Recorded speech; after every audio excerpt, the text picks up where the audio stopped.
Hey guys, welcome back to the channel. This is story about what if Naruto is cold to Kakashi part 1. Before I start, please do support for more amazing content and comments for part 2.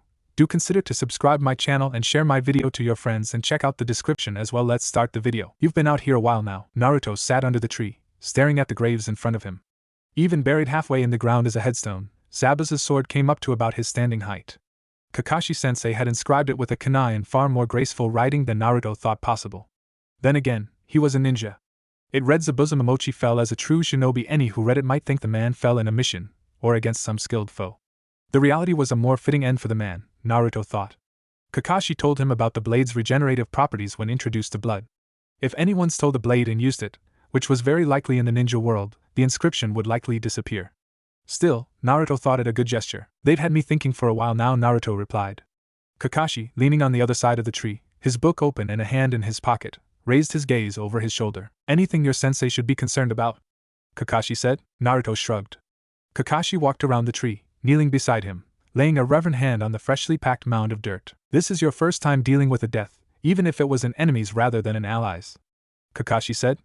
Naruto was quiet for a moment. Yeah, Haku, the hunter nin that jumped in front of your jutsu? I met him before. When I was asleep after doing the tree climbing exercise. He didn't kill you? Kakashi said. No. Didn't know who he was at the time. He could have too. Even when he woke me up, you made friends with him. Yeah, a little bit. I guess you could say that I didn't know who he was. Would have probably attacked him, and gotten myself killed if I did, but he didn't bring it up, just talked to me about protecting what's important. Even if it means he gestured to the grave in front of him. That. Naruto was silent, a mournful expression on his face that he wished would go away. Seeing both of them die like that, Naruto said, dealing with death for the first time, it's always hard. Sometimes a shinobi's first encounter with it is a friend, sometimes it's a foe. You had the unique fate to have both. What was your first? Naruto asked, and then winced. Sorry, that's probably personal, isn't it? I'm your sensei. It's my job to help with these things. Kakashi said with a smile. My first was an IWA ninja. Didn't know his name, just an enemy. Caught him with a kunai to the back of the head. I remember being surprised when he fell down. Training dummies never fell, and that's all I'd ever thrown at. Naruto nodded. I remember in the academy they tell you to be prepared when you first see death. But it's one of those things you can't really prepare for, is it? Naruto asked. Kakashi shook his head. It hits everyone. Kakashi said. They sat together for a bit, Naruto watching Zabuza's grave, Kakashi doing the same. It was one of the few times Naruto had seen him idle and not have his book out. Are you worried about how it's affecting you? Kakashi asked. Naruto nodded. Don't be. I'd be scared if it wasn't. It's good that it's affecting you, no matter what other ninja may say. In the moment, when you're in the midst of life and death, that's the time to block it out. But this is the time to let yourself feel what you feel. A shinobi must never show their tears. Naruto said, almost as a question. Kakashi could hear his voice breaking. I'll turn away. Kakashi said, not a drop of mockery in his voice. Nothing but understanding.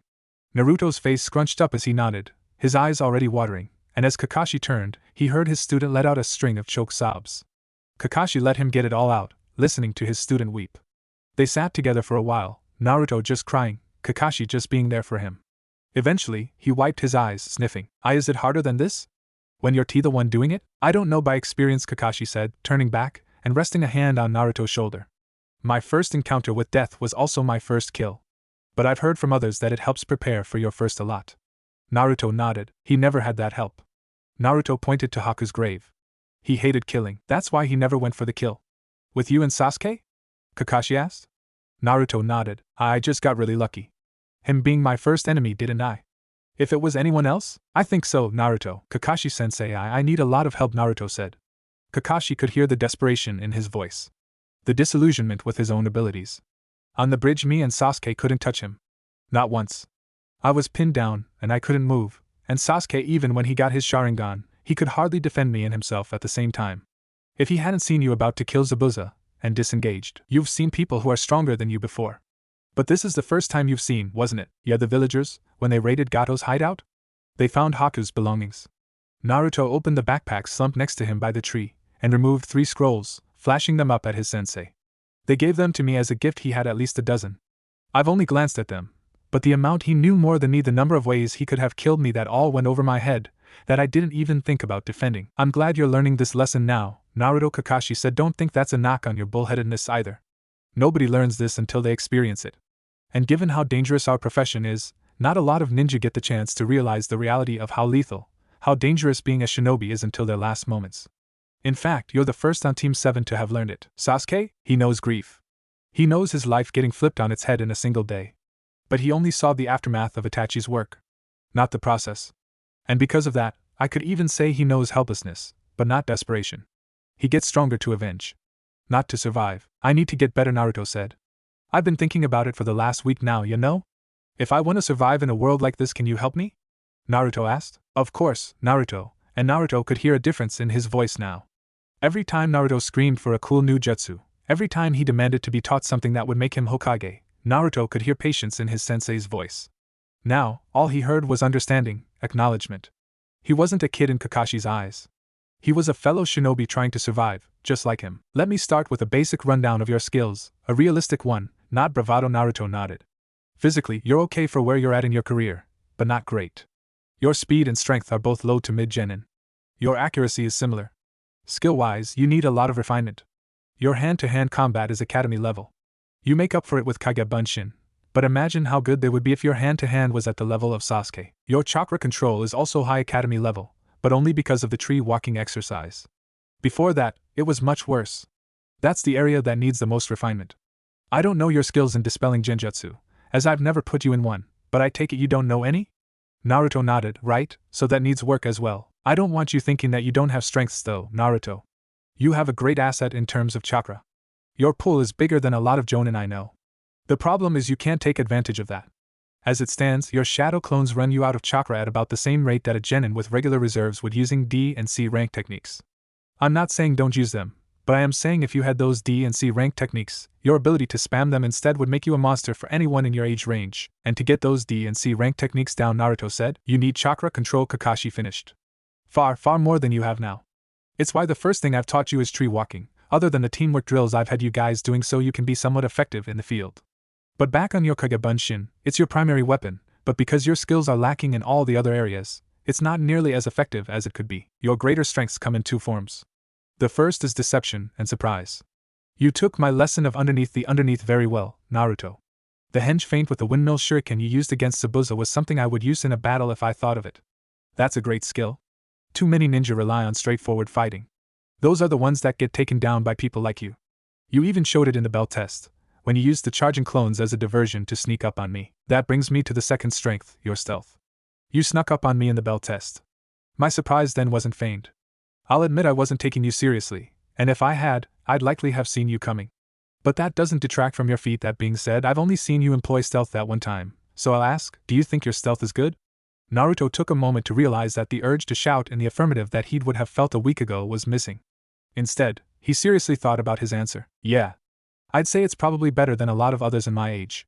When I was pranking, I got a lot of experience running and hiding from Chunin.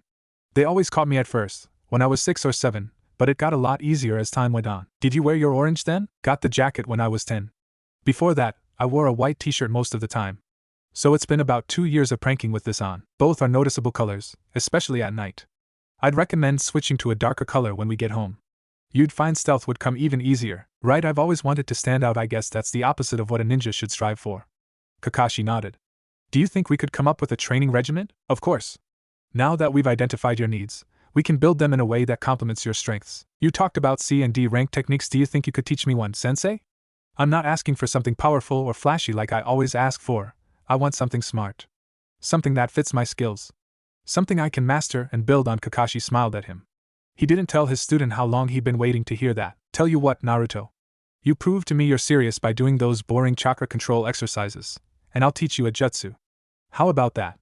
Naruto nodded. Most of my training is probably gonna be going towards that right now anyway. Thanks, Kakashi-sensei. Kakashi ruffled his hair. Of course. Since I can't teach you one yet though, allow me to teach you something that will make you a better shinobi than any jutsu. Naruto lifted his head. What we're gonna do is analysis of your fight with Haku. Everyone grows under the experience of a real fight, but you can maximize that even more. I have every encounter, every fight I've been a part of logged and scrolled at home, with my own commentary on what went right and wrong, and the commentary of some of my peers, so I can have more than one set of eyes on the situation. I saw the beginning of your fight, but not all, so let's go through the details, shall we? And Naruto did, recounting how he'd rushed in to help Sasuke, how they'd both been taken apart by Haku, how Sasuke took charge and was the only one to make progress on getting Haku's timing, and tagging him with a fireball jutsu, how Naruto got blitzed and paralyzed, how Sasuke was just barely able to hold off the Senbon needles and defend him at the same time, and how, just as Sasuke looked to be running out of chakra, Haku cancelled the jutsu, and took Kakashi's lightning blade in place of Zabuza. Alright. And that's all the details you remember?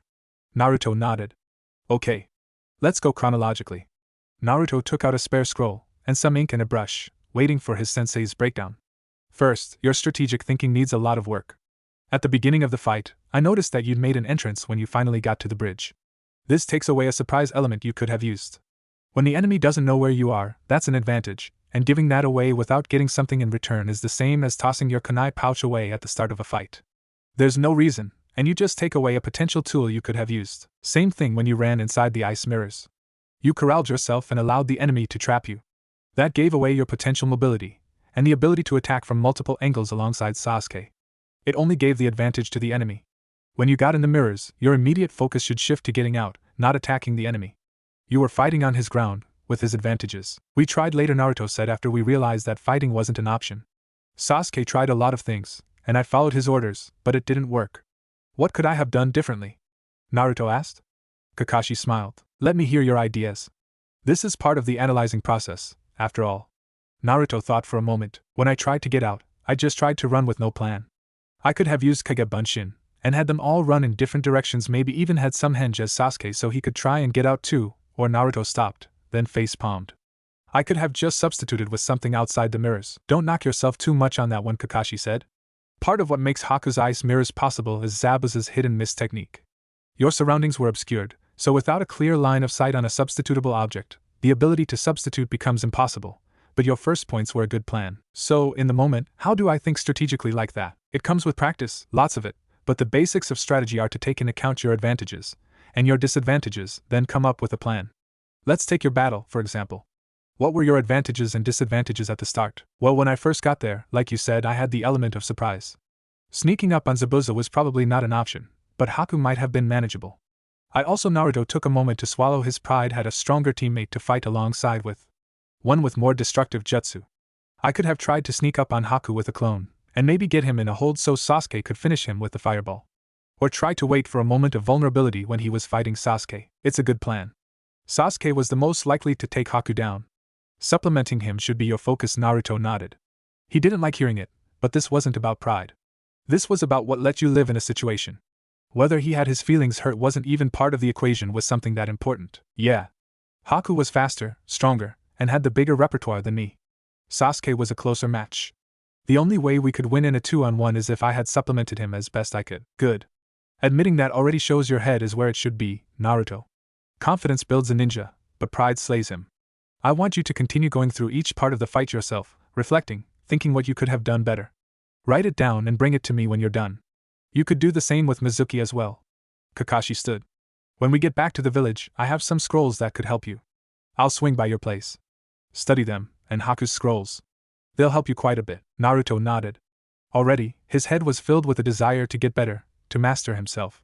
He wanted to strategize more. He wanted to practice tree climbing more. He wanted to get better. No, he needed to. He couldn't afford to let down his village, his teammates, or himself. The bell rang above Naruto's head as he walked into the equipment shop. Shelves and shelves of equipment, tools, pouches, vests, clothes, apparel, and all kinds of things met him. Before, Naruto would have wanted to buy them all, like a kid in a candy shop. Now, he felt a bit lost, not knowing exactly what he needed, what the small differences of this kunai pouch versus that kunai pouch meant on the battlefield. After getting back from the wave, Team 7 had reported to the Hokage, and subsequently had their mission bumped from a C rank to an A ranked. When Naruto saw 2 more zeros on his paycheck than he would have gotten with a C ranked, he knew he wanted to drop by. He set aside a third of it for this month's rent and groceries, but that still meant quite a bit left for him. He needed to expand his options in a fight. Like Kakashi-sensei had told him, he only had Kage Bunshin, which were, individually, about as dangerous as academy students. If he met someone significantly faster, or with no qualms about fighting multiple foes, or who could use widespread jutsu to dispel them, or a multitude of others who could easily counter his Kage Bunshin, then he was out of luck. Adding on more things he could do, better choices he could make in a fight, would only help him. Question was, what exactly should he add? Better start with what I know I need, Naruto thought. New clothes, and some restocking on kunai and shuriken. Naruto grabbed a hand basket, and walked past the first aisle. Since the academy went all year around, and graduation occurred at the same time as enrollment. That meant new students starting a new semester, and fresh genin that could now buy things normally restricted without a ninja ID all flooded stores at the same time. This led to what many Chunin and Jonin lovingly dubbed the Academy Rush, where all the equipment in stores was replaced with inventory targeted more towards children. The first aisle held the remnants of the Academy Rush from last month. Clear, plastic packs emblazoned with cool and deadly cartoons of ninja dotted the aisle. Phrases like includes 2 Fuma Shuriken and mystery scroll inside were blasted across their covers. Outfits more designed for how deadly they looked than how practical they would join these packs to make what looked like a toy aisle with a dash of lethality mixed in. Naruto winced at the fact that packs like this were where he'd gotten his own Fuma Shuriken, which he ended up losing to Zabuza. The upside to Academy Rush, however, came in the aftermath. As most older ninja avoided the Academy Rush like the plague, that led to a kind of post-rush about a month after, where they all came back in to replenish. That meant more quality equipment, and the option of buying singles instead of packs. And sure enough, in the next aisle were clothes, all practical, all colored black, dark blue, and dark green, a pair of Chunin idly browsing the selection. Naruto didn't need anything fancy. He saw some specialized articles, such as one titled swordsman's shirt on its tag, with one long sleeve and one short sleeve. He didn't know the function of these, and though part of him thought cool, the other part of him countered practical instead. He picked out 3 pairs of black cargo pants, 3 long-sleeved black t-shirts, and 3 sleeveless black t-shirts. He didn't want to go all out and buy a new wardrobe, especially since he'd be growing more soon. Naruto nearly passed the next aisle, before going back. In here were apparel accessories, things like bandages, pouches, and the like. Naruto glanced up and down the aisles. What here would he need? Analyze. Naruto told himself, what could each thing add to your arsenal? Naruto started simple. 3 rolls of bandages. He'd seen other ninja wrap the end of their pant legs with them to prevent snagging and shore up their ankles for kicks. A 3rd roll would be good for medical purposes. He spotted a few pairs of sunglasses. They claimed they were flash-resistant on their tags. He left these alone. Flash tags were rarer than things like explosive tags. A sleeveless mesh undershirt caught his eye. Did he need this? He didn't have much defense against ranged attacks, and Haku's Senban were still lingering in his mind. He decided one couldn't hurt. They weren't awfully expensive after all, just the price of about 3 t-shirts. He noticed the headwear next. Bandanas, hoods, and head wrappings were all lined on the wall. Naruto hummed at these. If he was going for muted colors now, his hair was a problem, especially if it contrasted with his gear. He decided to leave them for now, and if he still had money left over, he'd revisit them. There were also fresh headband plates, the words request bands at counter on a small sign beside them. His had actually been dented from when Zabuza stomped on it when he had Kakashi Sensei in the water prison. While he could get it undented by an armorer, and he intended to do exactly that for his dented one, he actually wanted a new one as well that he could wear on mission. The one Irika gave to him was special, and he didn't want to chance it getting damaged like it already had. He wandered into the next aisle, where a hanging sign read concealable scrolls upon scrolls of sealed shuriken, kunai, and the like were stocked here. Naruto picked up a 20 count of shuriken, and a 40 count of kunai to replenish what he'd lost in the wave. He hadn't actually even used 40 kunai, just 11, but Naruto had done some thinking. A kunai beat a punch in almost every scenario. Why hit someone a million times if you could hit them once or twice, and they were done? Added to that, kunai were thin enough that seals could be woven around them. Kunai work was on the list of things he'd put on his training regiment, for those reasons. The old him that imagined himself dragging out fights with graceful taijutsu for the sake of glory wouldn't cut it. He'd finish things as quick as possible. He paused at the Senban. Could he use these? The waves certainly left their impression on him for how they were used. Naruto took a moment to think. These weren't as heavy as regular throwing weapons, which meant their effectiveness wasn't great unless you had pinpoint accuracy that could target eyes, ears, nerve clusters, and the like. He passed on them. As much as he might want to use them, he needed to make effective use of his training time when he could, and the learning curve for these was too steep. The next I read Unconcealables. The title was a slight misnomer. Anything could be concealed in a scroll, but it rather referred to when you wanted your weapons unsealed and on person, since taking something out of a scroll often gave your opponent an extra second. All of these could still go in a scroll, however, as long as you weren't planning to need them immediately. And as the aisle's title implied, here were the bigger weapons, katanas, staffs, Fuma Shuriken, and the like. Naruto considered a collapsible Fuma Shuriken. It had certainly helped in the fight against Zabuza. He picked up 2, and set them in the basket. The next aisle caught his eye.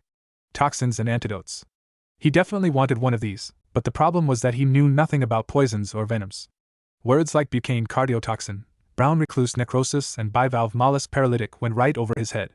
He glanced up and down the shelves, before spotting a jonin at the end of the aisle. He felt a tinge of embarrassment, but if it was his pride or his life, he'd pick his life every day. Excuse me? Naruto approached. The older man glanced up. He had a standard flak jacket, and a small scar through his goatee where hair didn't grow. The man looked at Naruto, then his orange clothes, then his basket. Naruto hoped the items he was getting demonstrated his seriousness. The man smiled. "What's up, kid?" he said, voice deep, but friendly. "I don't know much about toxins, but I've been needing to pick some up. Could you help me?" The man placed the bottle he was holding back on the shelf. "Sure thing. What's your specialization?" The question caught Naruto off guard, but since he'd been thinking about his abilities for the past week and a half now, the answer came to him quicker, and likely more accurately to the truth than it would have beforehand. "I'm stealth and deception, but I'm gonna be moving into close to mid-range ninjutsu specialist here soon. I hope to kinda combine the two." The man nodded. Apparently this was a good answer. "I like it," he said. "If you're just getting started on poisons, then don't worry too much about getting into specific effects. I'd really only recommend a lethal and a paralyzer. It'll cover most of the stuff you want to do on missions. You'll also need 2 types of each, a domestic grown and a foreign grown." "Why is that?" "Ninja that try to develop resistances to poison do so with domestic flora and fauna first. That means poisons and venoms domestic to high no kuni don't work as well in high no kuni. So you tend to want to use domestic poisons when abroad, and foreign poisons when in country." "That makes sense," Naruto said, and then started a bit as he, thankfully, caught the 400ml bottle the man had just tossed to him. "That's a batrachotoxin. It's a neurocardiotoxin harvested from golden dart frogs here in Fire Country." The man seemed to catch Naruto's blank stare at the words. "Those are fancy words for a poison that stops your muscles and heart. Get it in their bloodstream, and they got about a minute, even less the closer you get to their heart or a major artery." He also picked out a small vial next to the bottles of frog poison, and handed it to Naruto. "Always carry an antidote as well. Keep it in a seal if you need, but you never know when you might nick someone you don't want to, yourself included." He plucked another bottle from a shelf and handed it to Naruto, who gently placed it in his basket. "Here's a good foreign lethal. That's an asphyxiate from the monitor lizards in Suna. Means it stops your breathing. Suna's poisons are the cheapest of the imports on market right now, cause of our alliance with them. They also have some of the best toxins in the world, which is a bonus." The man picked up 2 more non-lethal neurotoxins Naruto could use for paralyzing, and a single vial of antidote for each. Although, he made sure to stress that any poison was lethal given the right dosage. These simply wouldn't be lethal with a standard coating on a weapon. As the man slipped around the aisle and told him to wait, Naruto held up one of the bottles, swishing its contents around in the light. He thought they'd be purple or green. Almost all the poisons and venoms here were just clear, some rare ones a clearish yellow. The man came back around with a few pouches of some kind. "What's your preferred throwing weapon?" he asked. Naruto blinked. What's the best one for using poisons? I'm kinda fresh, so I can start to train in any of them." "Saban, by far." Naruto nodded. Though he didn't want to pick them up originally, he supposed the damage dealing wasn't much a factor if you were using poison, and given how hard they were to see, and how light they probably were the best delivery method for any toxin. "Then I guess Saban."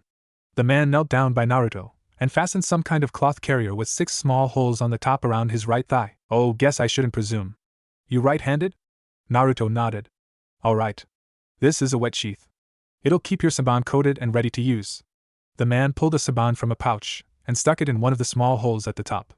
"They go in here." He removed it, and then loosed the covering on the side of the pouch, revealing 6 small cloth tubes fastened to small plastic bulbs at the bottom, "and you fill the poisons in here. They can hold about 4 or 5 coatings worth each. Make sure to wash out the carriers if you put something else in them." Naruto nodded, unfastening the pouch and putting it in his basket. "Thanks a bunch. I really needed the help." The man smiled. "No worries, kid.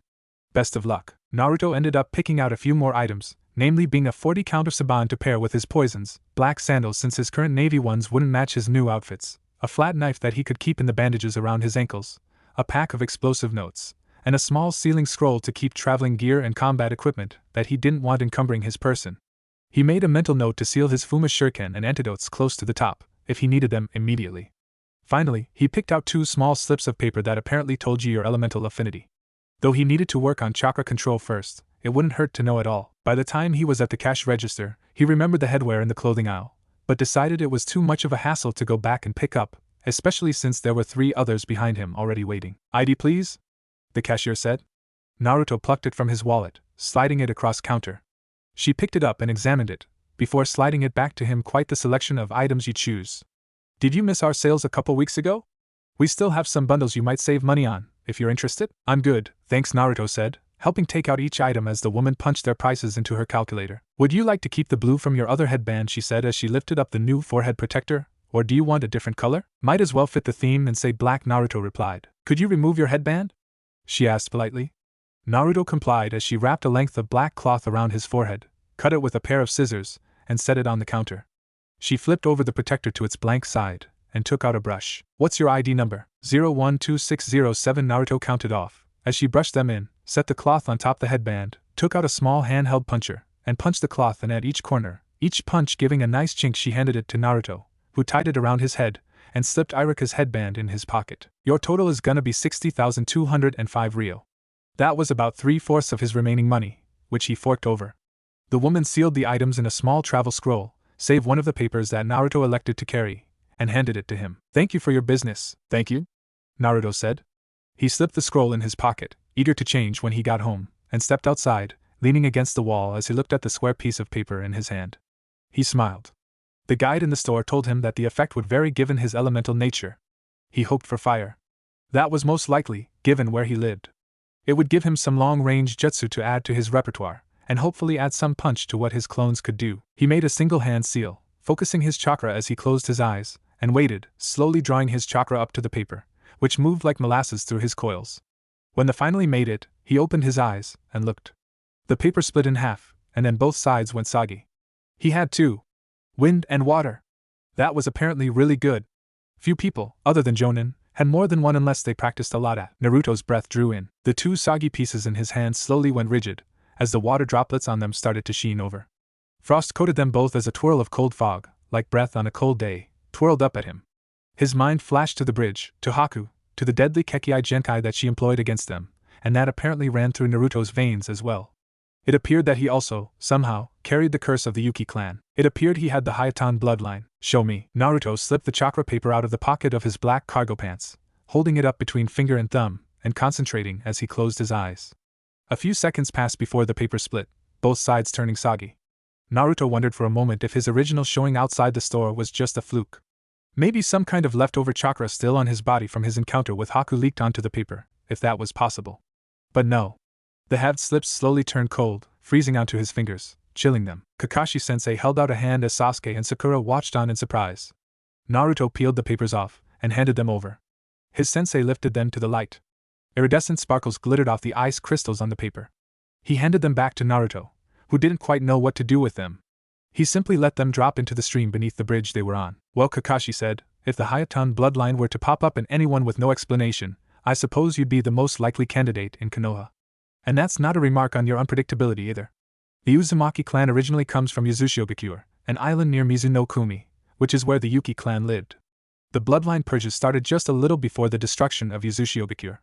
It's not unreasonable to think a Yuki clan member saw the writing on the wall, and sought refuge there with one of your ancestors, if your parents were actually Uzumakis, that is, which seems likely given your vitality. Still, Sensei," Sakura said, "don't you think it a little coincidental that we just fought someone with the Hayatan Kekkai Genkai, and now Naruto suddenly has it?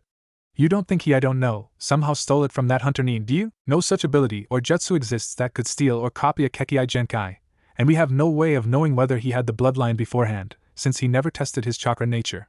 Besides, Sasuke awoke his Sharingan on the bridge, and Naruto doesn't have that. You have the Sharingan, despite not being an Uchiha," Sakura said. "I got mine through an eye transplant. Regardless, dojutsu are different. When it comes to nature transformations, there's only one possible way to obtain it, and that's through a DNA splicing surgery, followed by a long period of incubation. The procedure has nearly a 99% death rate.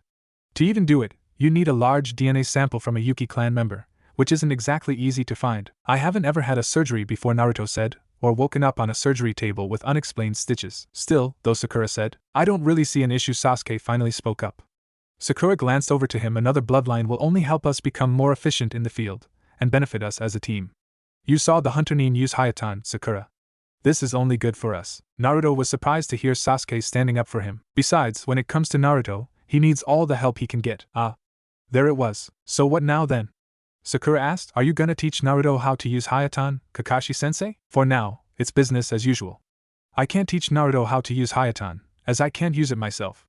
Nobody in Konoha can, as far as I know, which means Naruto here will have to employ a bit of self-discovery, unless Haku's scrolls have any insight?" Naruto shook his head in response, feeling disappointed.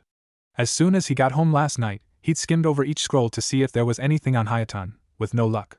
Plenty about Senbon throwing, stealth, chakra control, anatomy, and so on. But nothing about any of the jutsu he used. Naruto supposed when you knew each by heart, and there was no possibility to pass them on to anyone that wasn't a Yuki, then there was no reason to write them down. Right. Well, for now, just don't mess with it, Naruto. I'd rather you have myself or someone else supervising you while you experiment, just in case. Despite Naruto's hesitation at learning of his bloodline, he couldn't deny also feeling excitement at the prospect of using it, excitement that was now turning to disappointment. Now, onto today's itinerary. The Hokage has given us a week-long vacation after our mission, given that you're all genin, and A ranks like that are more meant for jonin. If you have no objections, however, I will be assigning you all some homework. He gave a closed-eye smile as Sakura groaned. Now, he said, it won't be anything too intense, just some things I want you each to practice on. Sakura, he fished out a small white scroll painted red on its ends. One of my colleagues was kind enough to loan me this. Do take care of it, as I'll need to give it back by the end of the week. It's the basics on detecting and dispelling genjutsu. Regardless of what direction you go as a ninja, this will be a good thing to know, but if you do choose to become a genjutsu specialist, this will serve as your most basic of foundations. Memorize it, and when we get back, I'll give you some experience with actually dispelling. He turned to Naruto, producing another scroll. Naruto, we already talked about your training back in the wave. This will be a good start. He tossed him the scroll. Naruto unraveled it. It was a series of exercises revolving around tree walking that helped chakra control even more, and would likely serve him well should he need them in a fight, such as sticking with your hands, rolling across a wall while sticking, hand springing up a wall, backhand springing up a wall, and so on. Sasuke, here's a scroll I wrote myself. It's on Sharingan use. I suggest getting a sparring partner or using spinning wooden dummies to help you with your practice with some of the techniques in there. You'll particularly need a partner if you want to practice casting genjutsu with the Sharingan. Sasuke gave a rare smile, and took it, already starting to read. We'll meet up here again in a week at, let's say 9 in the morning. We'll take a mission, and then I'll check your progress on training. From there, we'll continue with teamwork exercises. Sound good? Each of them nodded. Well then, take care. And with that, he poofed into a cloud of smoke, and disappeared.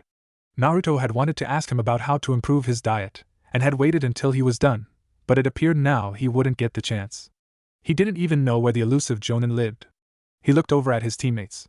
Sakura was looking at her scroll with trepidation, before glancing up to Sasuke, who was already walking down the bridge. Oh, Sasuke, she said, chasing after him. Kakashi Sensei said you need a partner for casting genjutsu, and since I'm learning to dispel them, do you want to? No, he called, not even bothering to look over his shoulder as he did so. Sakura wilted, and Naruto frowned. That was a little harsh. And, even if her intentions were only to get closer to Sasuke, it would help them both get better at a quicker rate if they'd work together. If I knew any genjutsu, I'd have helped Sakura. Naruto said maybe we can work together on. Shut it, Naruto, she said, jogging off towards Sasuke. Naruto sighed. Naruto brushed some stray dust off his table, as he put the finishing touches on his 2 schedules. One for this week, and one for when Team 7's vacation ended. He set his brush down, a bit of ink drooping down the side of the bottle.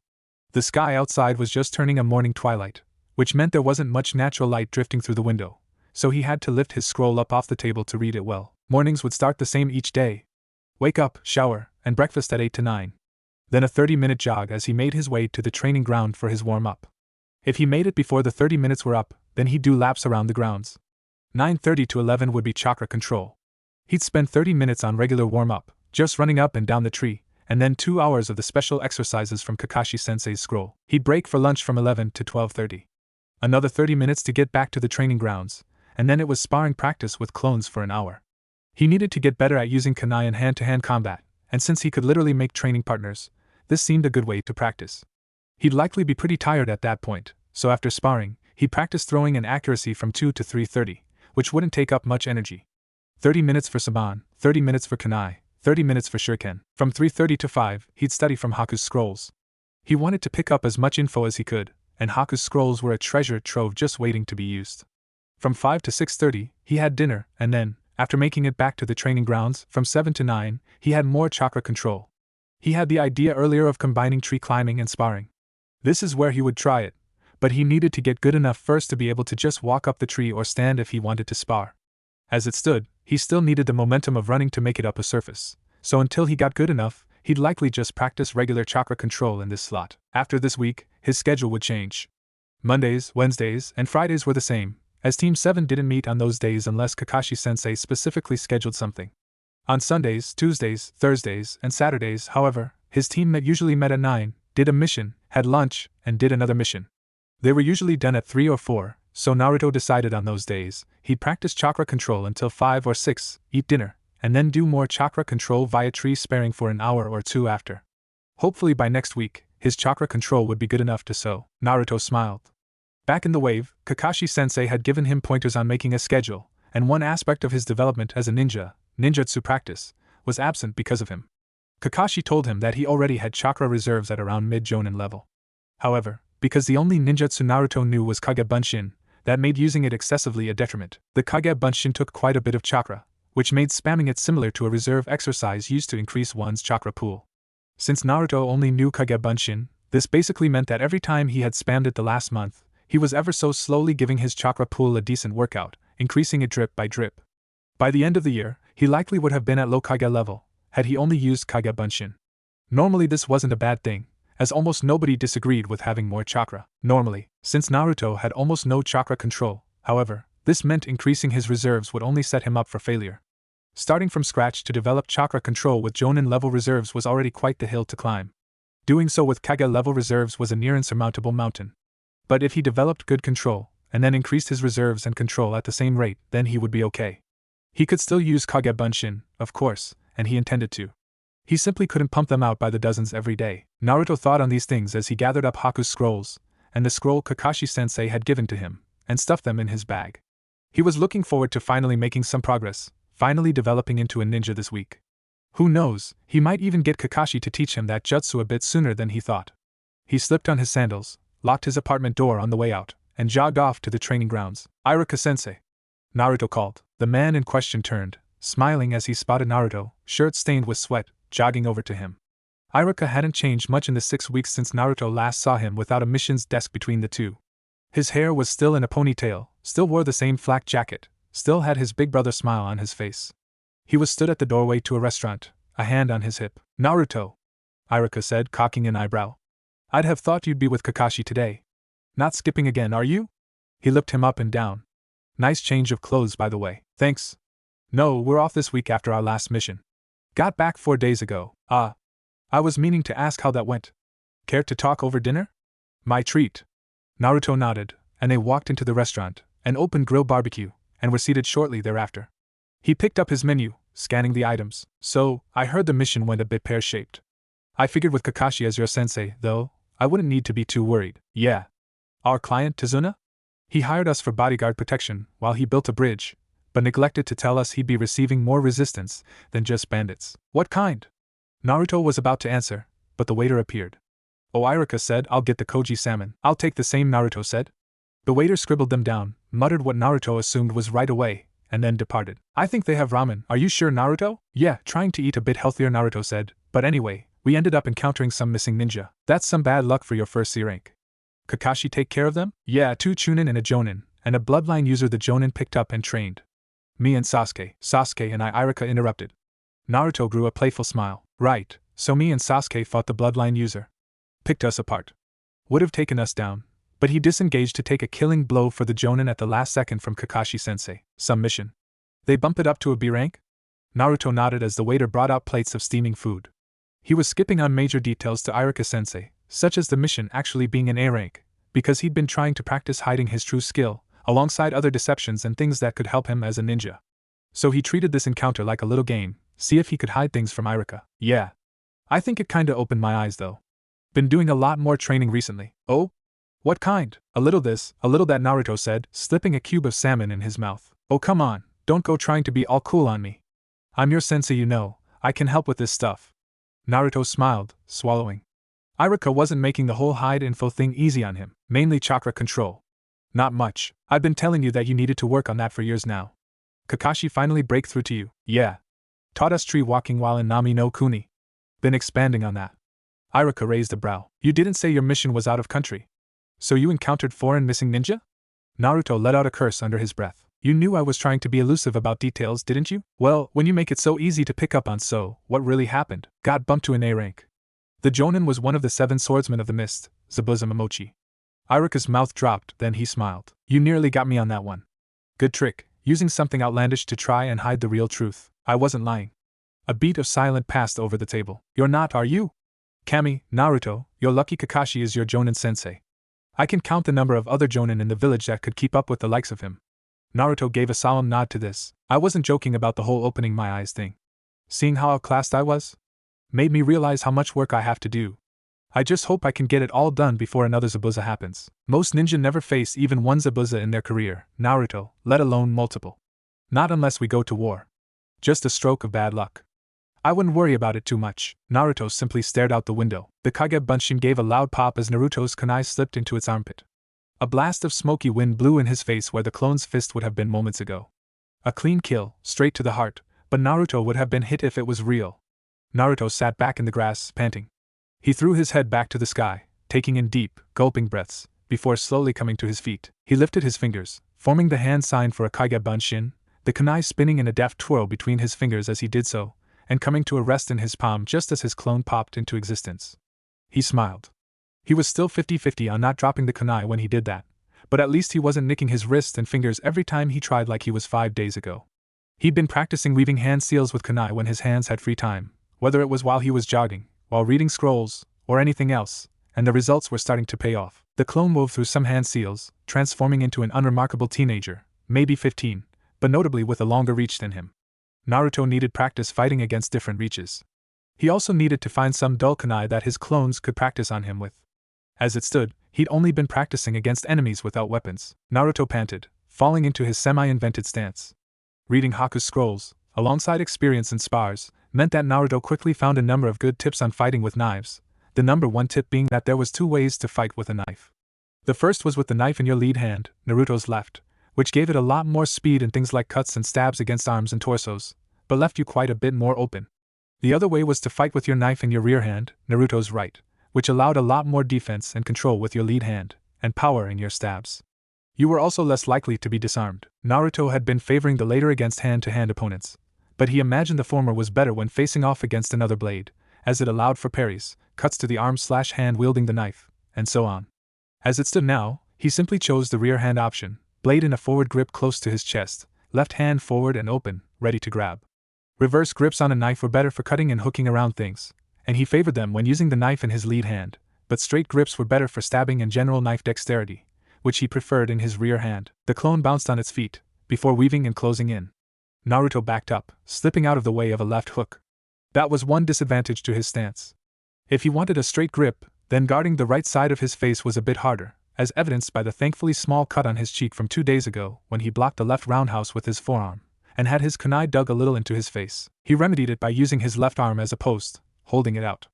It forced a barrier for them to get around, and made their movements a bit more predictable, as they had to either parry the hand away, try and go around it, or risk getting their wrist or arm grabbed, which lead to being stabbed 9 out of 10 times.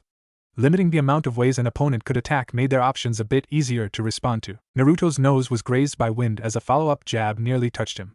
Naruto watched his clone's movements carefully, spotting a telltale left roundhouse winding up in the turn of its hips. That was a mistake, going for something so slow with little setup. Naruto grimaced. Though he was happy to be able to spot things like that, it only showed the slowness of his own kicks. Naruto ducked, the kick whipping his hair as he uprooted the clone's right ankle with his free left hand. The clone went toppling, and Naruto swept down with the kunai to its exposed abdomen as it lay on the floor. The clone raised a panicked hand to stop the blade, which sank through its wrist and then nailed it into its stomach, not lethal, but a good inch deep. It poofed out of existence. That was a problem with fighting clones, they never went the distance. Though the fight would have been over with his wrist injury, Naruto still needed, the experience of securing the kill against an injured opponent. He sat back in the grass, panting for breath. Sparring took so much out of a person. With exercises like tree climbing, he could go at whatever pace he wished to set, but with sparring, your opponent forced you into a pace. The difference seemed small, but the result was enormously different on one's stamina. Naruto sat there for a bit. Speaking of chakra control, it was going incredibly well. He was often interrupted during the wave mission, as he was on guard duty from 9 to 5 with Tazuna. That meant he often didn't have much of the day to devote to tree climbing. Now, he could fully apply himself, with almost 5 hours of his day being devoted to it, 2.5 in the morning, 2 at night. As a result, he could already walk casually up a tree, and stand without falling. He could also stick with his hands, and while hand-springing was still tricky, as he had to quickly shift chakra from his hands to his feet, he had pretty good success this morning. Rolling up a wall was still out of reach. He tried sparring on a tree last night, and good kami if that wasn't the hardest exercise he'd ever done. Having to focus on channeling chakra and his opponent at the same time led to probably the hardest chakra control exercise he'd ever done. The amount of times he and his clone lost focus and fell before catching themselves was a bit too much for him to feel comfortable fighting higher up on the tree. As Naruto thought on these things, he was preparing to stand and make another clone, the last for this hour before he'd move on to accuracy, before he heard a rustle in the grass. He turned. There sat a square cardboard box, painted to look like a light brown rock, with eye holes on the front. Naruto cocked an eyebrow. There was only one person he knew dumb enough to make a disguise like that, in a field full of grass no less. Not your best work there, Konohamaru, Naruto said. He covered his eyes as the kid let off a flash bomb for whatever reason, before revealing himself, smoke circling around him. You saw through my disguise, boss, Konohamaru said. He was wearing the goggles Naruto had gave him, his large scarf tied around his neck. Naruto smiled at the kid. Shouldn't you be in the academy right now, Kon? Naruto asked. I'm sure Ebisu is probably out looking for you right about now. Hell, let him look. I could learn more under you in a day than from him, or the academy in a whole year. Besides, I still need to learn that Kage Bunshin of yours, he said with a finger pointed towards him. Naruto grimaced. I'm not too sure about that. Ebisu is a Tokubetsu Jonin. He knows a lot more about being a ninja than I do. What? But you totally trounced him not even a month ago. That was with a dumb jutsu that would never work in a real life or death situation. If me and him actually fought, I doubt I'd last more than a handful of moments. Konohamaru was looking skeptical. You alright, boss? You seem different. Naruto smiled down at him. The innocence of Konohamaru was striking something in him. There was a sense where he wanted Kon to know exactly the profession he was getting into so he'd stop fooling around and take his time at the academy seriously.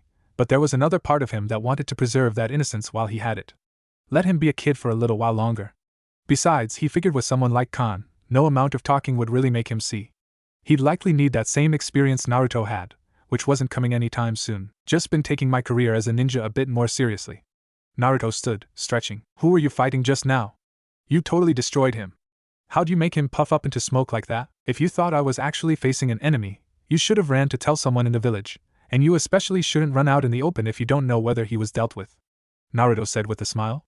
But to answer your question, that was just one of my clones I was sparring with. I thought you'd seen them puff like that before? Oh yeah, he said. Hey, can you teach me that Kage Bunshin? No, Kon. That's a B-ranked forbidden technique from the Scroll of Seals. Alongside it being illegal to teach, you don't have anywhere near the chakra reserves to try and perform it. You'd likely die of chakra exhaustion from even attempting it. Come on, boss. I said no, Kon. Maybe when you're at least a Chunin, and if you have permission from the Hokage. Even then, I'm not even sure it would be a good jutsu for you to learn. It would likely still run you out of chakra for little gain until you're at least Jonin, or higher. But that'll take forever. Come on. Naruto sighed. I've said no twice now. I need to practice accuracy, and you need to get back to the academy. Please, please, please, please, please, Konohamaru pleaded, hands clasped. Kon. This isn't something you can handle. Now follow me. I need to get you back to the academy. Konohamaru simply sat, arms folded. No way.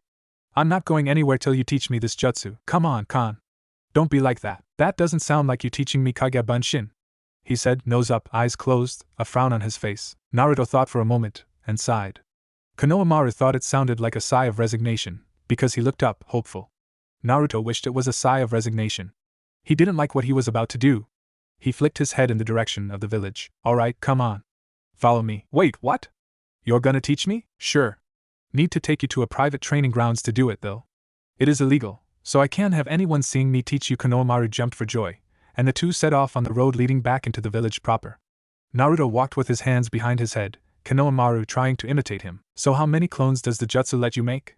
Naruto took a right down an alleyway, and then a left on the next parallel street. I'll tell you when we get there. What are the hand signs? Naruto did a lap around the building without Konohamaru even noticing. I'll tell you when we get there. How long do they last? Where's the training ground at? Can you send a clone to the academy and just stay home? Naruto was now wandering aimlessly, but still, Konohamaru didn't seem to notice, too distracted by the idea of learning a jutsu. Kon, I appreciate the enthusiasm, but I'll tell you when we get there, okay? Okay, boss. Naruto and him walked for a bit. He peeked over his shoulder. He still didn't see the man, or even know 100% if he was tailing him. Despite being good at stealth, that didn't automatically make you good at detection, something else Naruto needed to improve. Still, the man wasn't a Tokubetsu Jonin for nothing, so Naruto had no doubt he was following them. Naruto went into an alleyway and stopped. Come on out, Ebisu, he said. For a moment, nothing happened, Konohamaru staring up at him in confusion. Naruto felt a bit stupid. He thought for sure the man would find him sooner, with all the time he wasted just wandering. But then, a pair of Ebisu clones dropped on either end of the alley from seemingly nowhere. The real Ebisu shunshined into existence right in front of Naruto. Uzumaki. Trying to steal my student again? Ebisu said, smiling and pushing his dark glasses up his nose. Konohamaru was backing up, not having noticed the alley's entrance behind him was also blocked off. Boss, run! He said, turning. Naruto merely snatched out a hand, grabbing his wrist, and dragging him back forward. Konohamaru looked up at him in confusion. The opposite, actually, Naruto said to Ebisu, just needed some time to make sure you were on my trail. Still pretty bad at detecting others. I believe you were looking for him? Naruto gently pulled Konohamaru forward as Ebisu raised an eyebrow. He came looking for me for some training. Didn't seem to want to take no for an answer. Konohamaru finally seemed to catch on. Boss, you liar! Naruto grimaced a bit, retelling himself that it was for Konohamaru's own good, even if he didn't know it.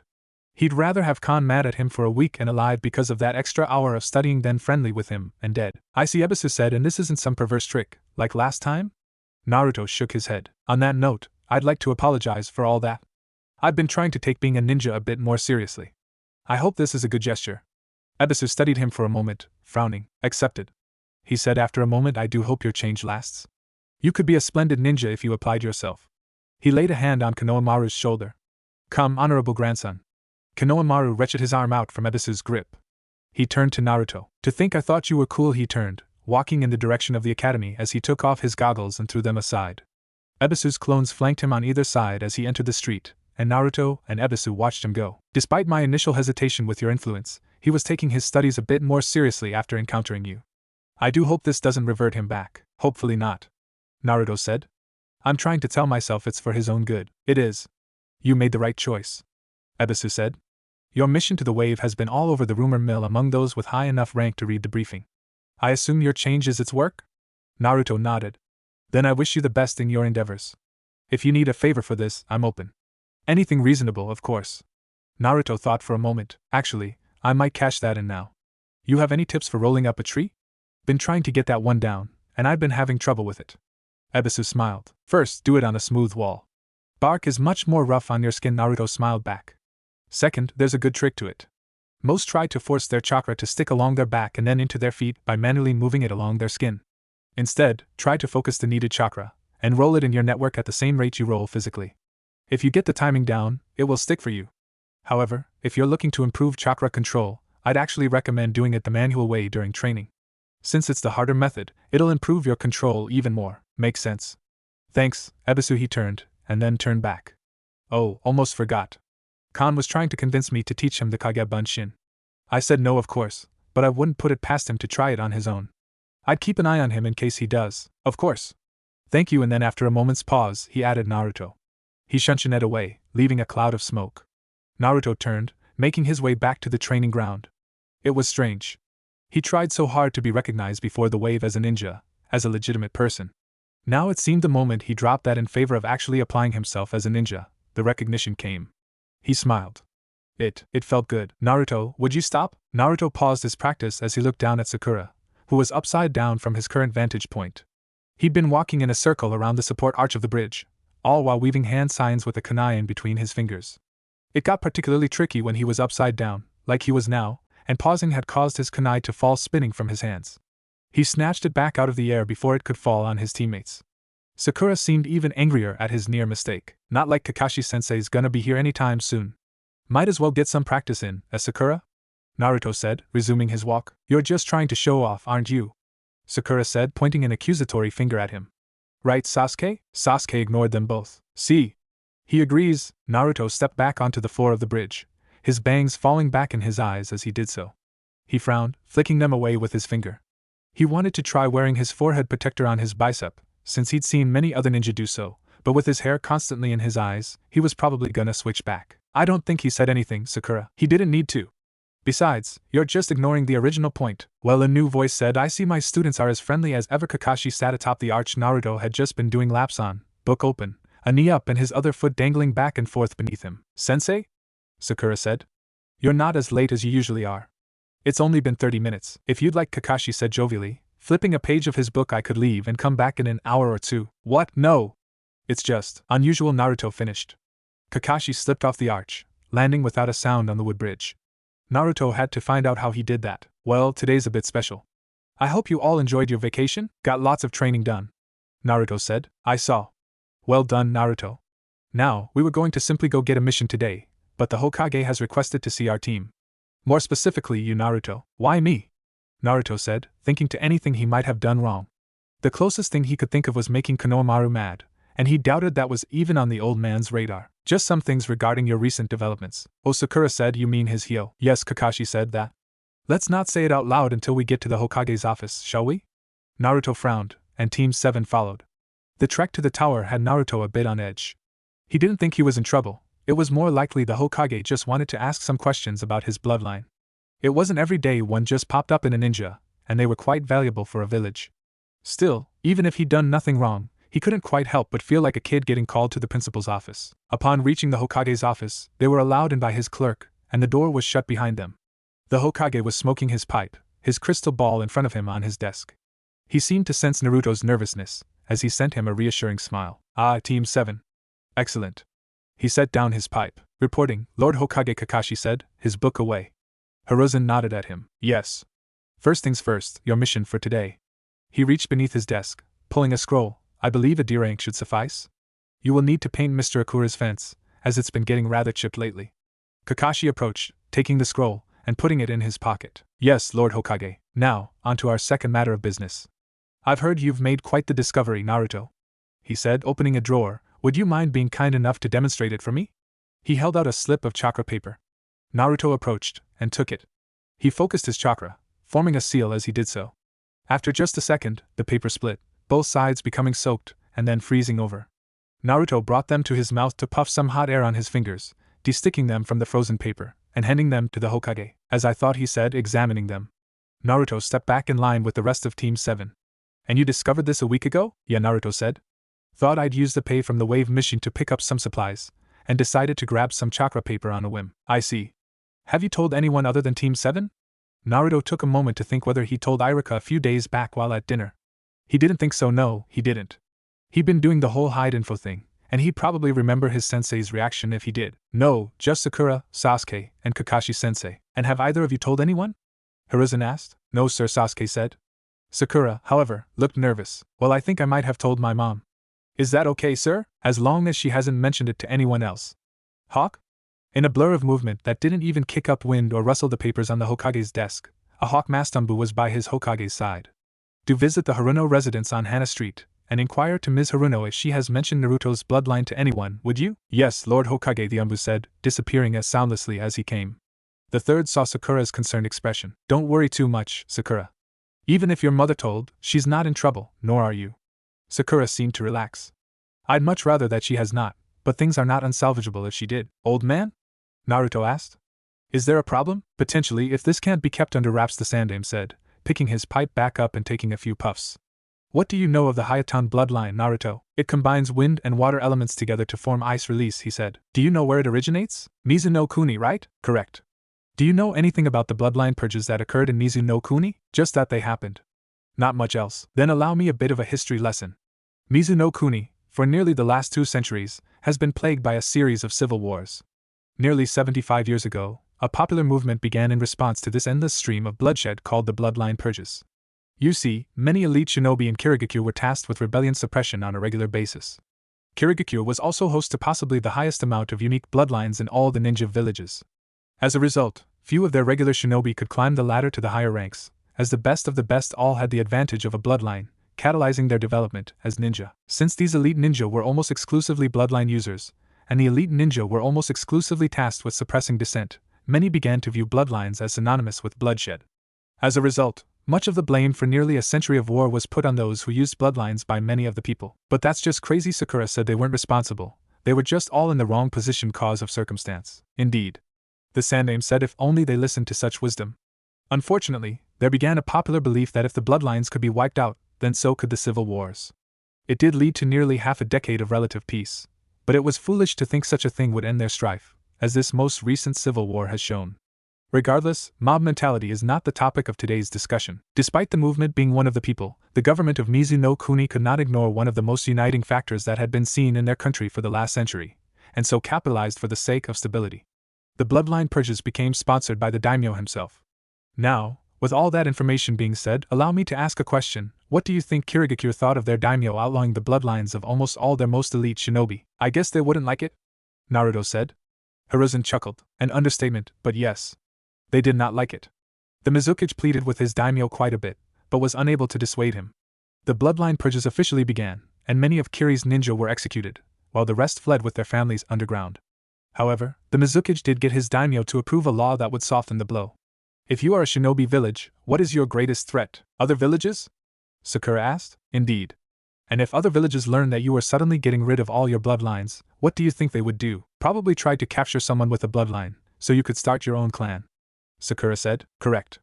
That, or choose the easier option of offering asylum to any clan under persecution. Given the large body of water between the mainland and Mizuno-Kuni, and that most boats are regulated in their country, trying to capture a foreign missing ninja is a lot harder than it would be in other nations. A family or individual trying to smuggle themselves out, however, is much more doable. Now, if you were the leader of Kirigakure, you would like to prevent that, yes? Yeah. No reason to give potential enemies a bloodline, Naruto said. So, Mizuno-Kuni passed a declaration against the capture or offer for asylum to any persecuted bloodline from any foreign government. To do so would incur open hostility from Kirigakure and Mizuno-Kuni. You mean like a war? Sakura asked. When the purges first began, perhaps, but Kiri could not afford such a thing now with their current civil war. But the extreme souring of diplomatic relations, cutting off trade, and so on, are likely candidates. Added to that, Konoha has few allies as it is, with IWA and Kumo both being rivals, and having only recently obtained our alliance with Suna. Kiri's current government is aligned with IWA and Kumo, but the overthrow of their current government is almost all but guaranteed within the next year or two. This means the future of Kirigakure's political affiliations are up to the air, so upsetting the rebel faction is not on our to-do list. This leaves us with you, Naruto. On file, you are an orphan born during the Kyuubi attack, with no known parentage or traceable lineage, and yet somehow has a known last name, Uzumaki, one of the oldest and closest clans to Konoha. And you suddenly have a bloodline native only to Mizuno-Kuni. If you were the leader of Kirigakure, and you found out about this, what would you think? That he was a stolen Yuki, Sasuke said before Naruto could answer, and that everything on his file was a cover story. The Uzumaki lineage to make him look like he was closely tied to the village, the orphan status to look like his parents lived in the village, and were just a casualty of the Kyuubi attack. Correct, Sasuke. If Mizuno-Kuni knew the truth of Naruto's bloodline, they would likely demand him be handed over at once. Don't worry in that instance, though, Naruto. I would not trade you for political relations with a nation barely able to keep itself together for more than 20 years at a time. Thanks, Lord Hokage. So am I a Yuki? Naruto asked. The Hokage puffed a bit at his pipe, eyes closed, contemplative. It was the same expression he wore the last time Naruto asked him about his parentage, nearly 2 years ago. We don't know, he said. I can assure you Konoha did not steal you or your parents from Mizuno-Kuni. Plans were written up during my first reign as Hokage on what we would do if we wanted a bloodline from Kiri. This was a mock scenario, though nothing close to a greenlit mission. It was also determined that the one with the Futenkeki Genkai would be a far more desirable target than any other bloodline, as it would have a higher chance of being passed down with our shinobi, given part of Boil released his Katon nature. In fact, Hayaton was near the bottom of the list, as Futon nature is so rare in Konoha. But like I said, this mission was never executed in my reign, nor the fourth's, to my knowledge. I currently have a team of Umbu en route to Nami-no-Kuni to obtain a DNA sample from the corpse of the Yuki clan member your team fought, so that we might cross-reference it with your own DNA. If you are a Yuki, your parents must have been using a fake name to escape the possibility of Konoha turning them over to Kiri.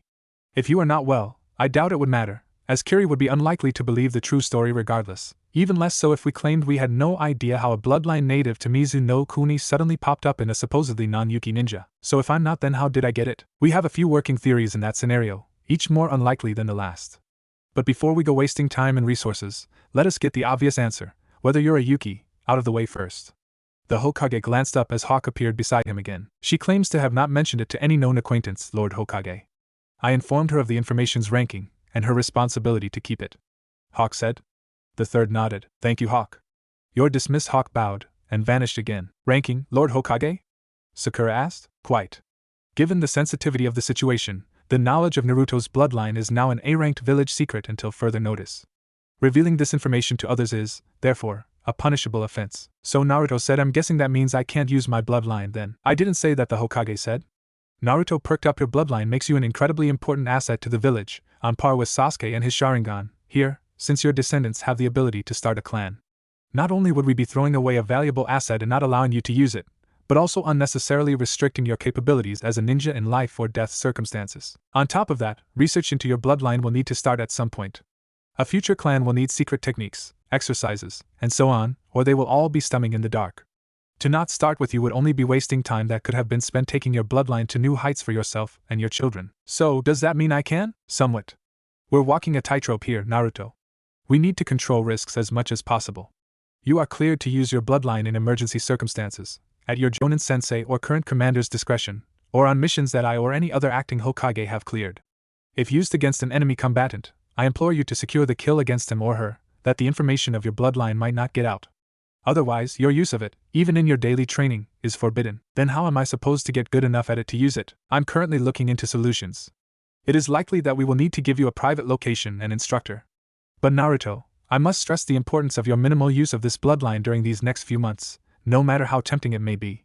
The Chunin exams are approaching, meaning Konoha will be hosting a variety of ninja, all from different villages. We can enforce the secret on our own ninja if they see you do it, but not those in other villages.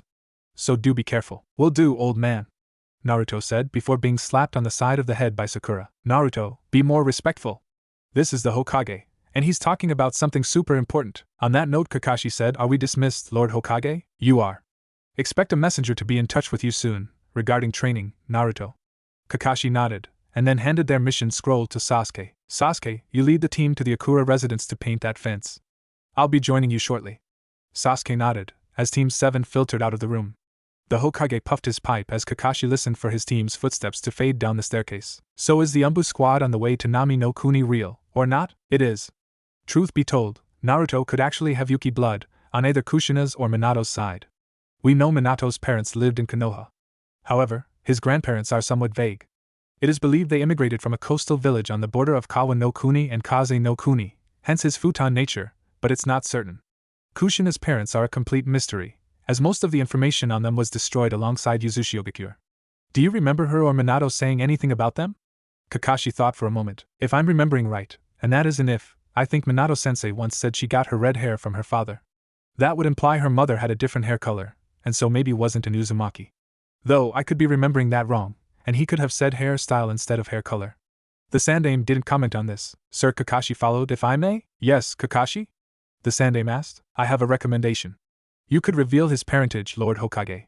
The Hokage stood, staring out the window, back to Kakashi as thought in contemplation. I've given that thought as well, and I don't deny myself tempted by the option. Revealing him as Kushina and Minato's son would save much effort, and allow us to go public with his bloodline, as it would be easily verifiable his parents are not Yuki. But it would come at the price of putting a target on young Naruto's back. Even with the change of heart you described, the boy remains quite the headache, politically if not socially. Konoha has been needing to show its ninja's quality. Kakashi said we lost last generation's crop of potential S-tier ninja with Shirsue's death and Itachi's defection. A lot of A-tiers went down the drain in the Kyuubi attack and the Uchiha massacre as well. No such talents have revealed themselves yet in this latest generation, on paper at least. We know Naruto will likely be A or S rank, given his Jinchuriki status, but the world doesn't know that. If we revealed we had the fourth son, and that he had a bloodline, and that he was a Jinchuriki, that would be a definitive statement. You're normally not so impersonal, Kakashi. Do I sense a desire to connect with the boy on his heritage? Only stating what I think is best for the village, Lord Hokage. The Hokage closed his eyes, smiling. Of course. Rest assured I am giving it thought. Dismissed. Kakashi bowed, and left the room, leaving Hiruzen to stare out the window, over the village he protected. Naruto dabbed his thumb with his tongue, trying to wipe the paint stain off his sleeve. Of course he decided to wear one of his long-sleeved shirts today, of all days. It wasn't even that cold out. He sighed, walking through the streets with his team towards the training grounds. His sensei did say he was going to inspect the three of them on their training over the week. Naruto stiffened a little as he passed a pair of Chunin from Kumo, likely on some diplomatic or delivery mission. Naruto never had to worry about keeping the S-rank secret of his Jinchuriki status, except among his age range, as most everyone in the village already knew. Now, he felt like some kind of bomb would go off if he even stepped too close to a foreign ninja. Kakashi put a hand on his shoulder. Relax, he whispered in his ear. You deal in the business of secret keeping, now that you're a ninja. You're gonna have to learn how to look like you don't have any secrets to keep. Naruto let the tension drop out of his body, exhaling a breath as he did so. He focused on his sandals instead, the road underneath them eventually turning from cobblestone to dirt as they got closer to the training grounds. The three familiar stumps of Training Ground 3 eventually came into view, the small river sparkling under the midday sun. One of the trees nearby was littered with kunai and shuriken. It appeared as though someone had been using the grounds recently. Naruto rolled his shoulder a bit as they came to a stop. Alright, Kakashi said. I suppose we should go ahead and get started. Sakura, do you still have that scroll from last week? Oh, sorry Sensei, I forgot it at home. Do you want me to go get it? No, I'd like to have as much time with you three as possible before we break for today. I'd send a clone to get it myself, but in the interest of not scaring your mother any more than she likely has been today, let's just have you bring it next meeting. Sound good? Sakura nodded. On the topic of clones without a seal woven, 3 Kage Bunshin appeared next to Kakashi. Go ahead and pair with one of my clones, each of you, and we'll see how well you've spent your week. Kakashi took out his book. Hey! Sakura shouted, how come all of us have to work, and the real you gets to just lounge around? Because assessing you one by one would be time wasting, and having the real me train one of you while the others get shadow clones would be favoritism. And we wouldn't want that, would we? Kakashi said, smiling through his mask. Take care, he said with a wave, before disappearing into the trees. Naruto approached a clone as the other two went off into their own areas to practice. So, Naruto, how did this week's training go? The clone asked. Naruto removed his scroll detailing his training regiment, and tossed it to his sensei. He read it over. You've been busy. I see most of your time has been devoted to chakra control as well. Good. I'm glad you're persisting in taking your training seriously. Thanks, Sensei. Naruto said. I've been trying to work hard for our next mission. I don't want a repeat of the wave. Kakashi nodded. Well, I was just going to test your chakra control, but seeing as you went above and beyond my expectations for your training, let's run down your list, shall we? How's your control? Naruto approached the nearest tree, stepping onto it without running, before performing a few lazy cartwheels and handsprings up. He came to a stop at a low branch, and then rolled backwards down it, using Ebisu's trick. He lightly kicked off, just before reaching the bottom, and his sensei gave him mock applause. Well done. Rolling manually is still out of my reach. Naruto said, I got a Tokubetsu Jonin to show me the trick behind it, where you roll the chakra in your coils, but doing it the regular way is still tough. I didn't expect you to get that part down. I would have been pleasantly surprised if you could have even done one exercise in the scroll, let alone all of them. You've been working hard, Naruto. Naruto rubbed the back of his head, grinning. Now, it says here you've also been working on kunai sparring? Yeah. With clones. I think I've got the basics of knife combat down, but I've been having some trouble with integrating kicks, and with my right high guard. Show me your stance. Naruto flicked out a kunai, settling into his improvised stance with his left hand forward, and his right close to the chest. Kakashi circled him, examining. Alright, go ahead and keep your legs closer together. Your stance is very wide. In hand-to-hand fighting, that's okay, since a grounded stance helps strength. With a kunai, you don't need strength, you have instant lethality. That means mobility is more important, and keeping the legs closer will help with your springiness. Naruto adjusted. I assume the front hand is for grabbing? That's effective, and easy to learn for a beginner. Good instincts, Naruto. As for your right guard, there's a few good ways to help that. I want you to practice twirling your kunai from a front grip to an ice pick grip. Ice pick? Reverse grip. Naruto nodded. He'd not heard it called that before. Drill that until it's nearly instinctual. Then, when you raise your guard, you can flip the knife so it's facing them instead of you. Oftentimes, if you're quick and precise enough, you can aim your kunai for their oncoming fist.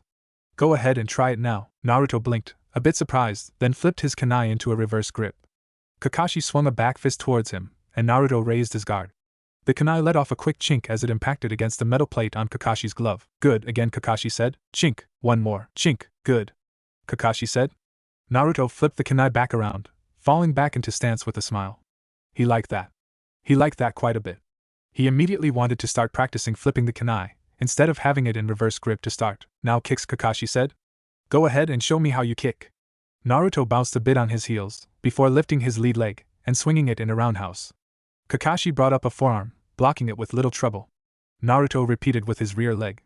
This one, Kakashi simply leaned back from, swatting it forward as it went, throwing Naruto a little off balance. Naruto grimaced. It was awkward trying to generate power with his feet closer together like that, right? Kakashi said. Did you learn roundhouses in the academy style? Naruto nodded. That makes sense. Roundhouses are your big glory kicks, and they're probably the most damaging strike a human can throw, other than spinning roundhouses. But like I said before, you don't need so much power. You have a knife, so what should I be throwing? Still throw roundhouses when you see the opportunity, but your bread and butter kicks should be different. Show me your side kick. Naruto bounced a little, and lifted his leg up in an arc towards his sensei. Kakashi merely swatted it down. Not like that. Lift the knee up first. Really chamber it in close to the body, then shoot it forward. That's where the effectiveness of a side kick comes, that straight line. Naruto looked down at his feet, and brought his lead knee up, then snapped it forward to his sensei's body. Kakashi caught it, and Naruto grinned. That didn't feel nearly as awkward. And the punch in it, good form. Make sure to turn on your back foot when you stab that leg forward, and try to strike with the ball of your foot. The smaller the surface area you're striking with, the better, unless you're trying to push them away. Again. Naruto lifted his knee, and snapped his leg forward. Again, Kakashi caught it. Good. Eyes on me when you throw it. Look over the shoulder, not below it. One more. Naruto threw another. Good. Side kicks are a great kick for distance management, and disrupting an enemy that is charging forward. Its weakness is non-linear movement. As you're throwing everything in a straight line, you leave your flanks open, so be careful of your sides when you use it. Do you know how to throw leg kicks? No, I've never heard of them. Naruto said. Kakashi fell into a stance. It's a kick that targets your opponent's thigh muscle or their calf muscle. Both are good places to hit, but the thigh is typically easier to hit. Isn't that a bit ineffective? Going for their legs? Kakashi merely smiled. Allow me to demonstrate. You need to know what it feels like to take one anyway. Naruto shrugged, widening his stance a little, keeping his legs exposed. Kakashi whipped his hip around with practiced ease, and his shins slapped into Naruto's left thigh. Even trying to maintain balance, Naruto immediately fell, holding his leg with both hands. How? Why? That hurt an unreasonable amount. Why'd you kick me so hard? Naruto said through clenched teeth. He could feel the pulse in his thigh. I didn't, Kakashi said, offering Naruto a hand, which he took with a glare. You could see it coming, couldn't you? I didn't throw it with nearly my highest strength or speed. That was light, but that's the power of a leg kick. It hits your opponent's physiology. You're targeting all that soft muscle and nerves. On top of that, the legs carry all the weight of the body. Not only does that add to the pain, as the muscles buckle under your weight, but it also disrupts your opponent's footwork. How easy is it for you to bounce around on that right now? Naruto didn't even want to try. Leg kicks can leave bruises that last for months. It takes away mobility and builds up damage very quickly. 3 good ones to the thigh can take away someone's ability to even stand. With enough practice, they can become the bread and butter of your kicking game. You like it when you can grab your opponent right? 'Cause that always leads to a hit with the knife. What if you could just send them to the ground with a leg kick? That's also always a kill if you have a kunai, and it's far cleaner than grabbing. Naruto nodded, still rubbing his thigh. So how do I throw them? First, how to defend them. A lot of people who've never seen them will instinctively try to catch or block a low kick with their hands. Don't. That's a fatal mistake that leaves your body and head open. When someone tries to go for a low kick, he turned his hip in slow motion, lifting his leg, then pausing before Naruto's thigh. You want to lift your own leg, and block it with the shin. Naruto complied, as Kakashi and his shins tapped together. That seems like it would hurt. It will. But it'll hurt far less than getting hit in the thigh. When you take enough of them, you start to become conditioned. Added to that, you might even break your opponent's shin on your shin, since yours has your thigh behind it, and theirs doesn't. Life lesson of the day: drink your milk. Right, Naruto fell back into his stance without being told, as Kakashi whipped a leg kick towards his thigh. Naruto lifted his knee, and their shins collided. He hissed. Yeah, that did hurt, alright, good. Now throwing them. Take a small step with your lead leg, then turn your hip and swing your rear leg to their thigh. You want to chop down on the thigh, not up. Naruto brought his leg around, and it thudded against Kakashi's pants. He didn't even blink. Decent, but not great. Turn on your front foot, like you would a roundhouse kick. Also, don't keep your leg extended. You want to whip the shin out at the last second. Naruto adjusted, already feeling the added punch from his form. His shin slapped into Kakashi's thigh. Good. Don't drop your right hand when you throw it. And don't get addicted to the sound either. The ones that make no noise are the ones that hurt the most. One more. Naruto obliged. Good. Practice those. Get good enough at using them that you can throw them off your footwork, instead of just standing. He peered back down at the list. I see you've also been practicing Saban throwing. I assume that Hunter Nin left his mark on you, not because of him. I didn't want to try them, originally, since they need a lot of practice before you can use them effectively. Got them for poison instead. Naruto turned, showing off his poison pouch, the 6 Saban needles sticking out it. Naruto had filled them yesterday, since he would be on mission today. Never could be too prepared. The front 3 had his monitor lizard poison, and the other 3 had his paralytic. I saw that. Poisons are a good tool to have. I don't carry any myself, but they're potent on the field. I'd mix up throwing regular Saban as well, and feign them like they're poison. If you establish in a fight that your only poison weapon is Saban, then every Saban becomes poisoned, if you catch my meaning. That can make your opponents more cautious of them, and can lead to movement control and setups. Naruto took a moment to marvel at just how much his sensei knew. These were things that would take days or weeks of training for him to realize, and Kakashi-sensei was numbering them off with practiced ease at a moment's glance. The gap between the two of them, he wanted to scale that, to be able to recognize things like Kakashi could. He wanted to be that effective. Alright. Are you done with that scroll? Kakashi asked. Naruto handed him the tree climbing scroll. Thank you. The real me is going to drop by your house later today to give you your next chakra exercise. Remember during the fight with Zabuza, when we were stood on the water? Oh, yeah, that didn't even register in my mind that you were doing that, was so distracted with Zabuza. It's considered the next step in chakra control, after tree climbing. I'll give you a scroll detailing the exercise. I want you to practice in your free time. If you want, you can master rolling up the tree first before you tackle it. Naruto nodded. I've taken to sparring while on trees to improve chakra control. Should I switch to sparring on the water? Once I get that down, practice both. You never know when you need to be able to fight on a different surface. With all that said, I believe my other clones are done with their assessments, meaning it's time for teamwork exercises. Naruto nodded, grinning. He couldn't help but look forward to his upcoming training with just everything he would get to practice. His Hayatan, and chakra control, and sparring. It just seemed like everything was starting to come together. Genin Naruto Uzumaki? Naruto ran the white towel through his hair, glancing up at the Jonin and her team as she approached. Training Ground 3 wasn't super popular, but it was frequented, since it was one of the few with a river or source of water. As a result, people that needed water to practice, whether it be his current exercise of water walking, or practicing Suitan Ninjutsu, often came here. Naruto had seen some Genin and Chunin practicing in the last week he was here, but he usually left them alone, and vice versa. As a result, this kunoichi had taken him by surprise. Yes? He asked, from Lord Hokage. She fished a scroll from her pocket. Naruto dried his hand on his towel, and took it. It was small, thin, and red, with the Hokage's insignia on it. Thanks, he said, swinging the towel over his shirtless shoulder, before noticing her team. Oh, what's up, guys? Shino, Kiba, and Hinata, 3 of his fellow academy students, all stood behind their Jonin sensei. Hinata seemed to be poking her fingers together, looking down at her feet, her face red, while Kiba had his hands behind his head with a boisterous grin on his face. Shino was calm and creepy as ever. You're a hard guy to find, Naruto. Kiba shouted. Sensei said we needed practice tracking, but this one was just dumb. Took us most of the afternoon to find you. Tracking practice? Naruto asked. A lot of the time their Jonin sensei said D ranks are just mindless manual labor. But when possible, D ranks in which you could apply certain skills to go to certain teams.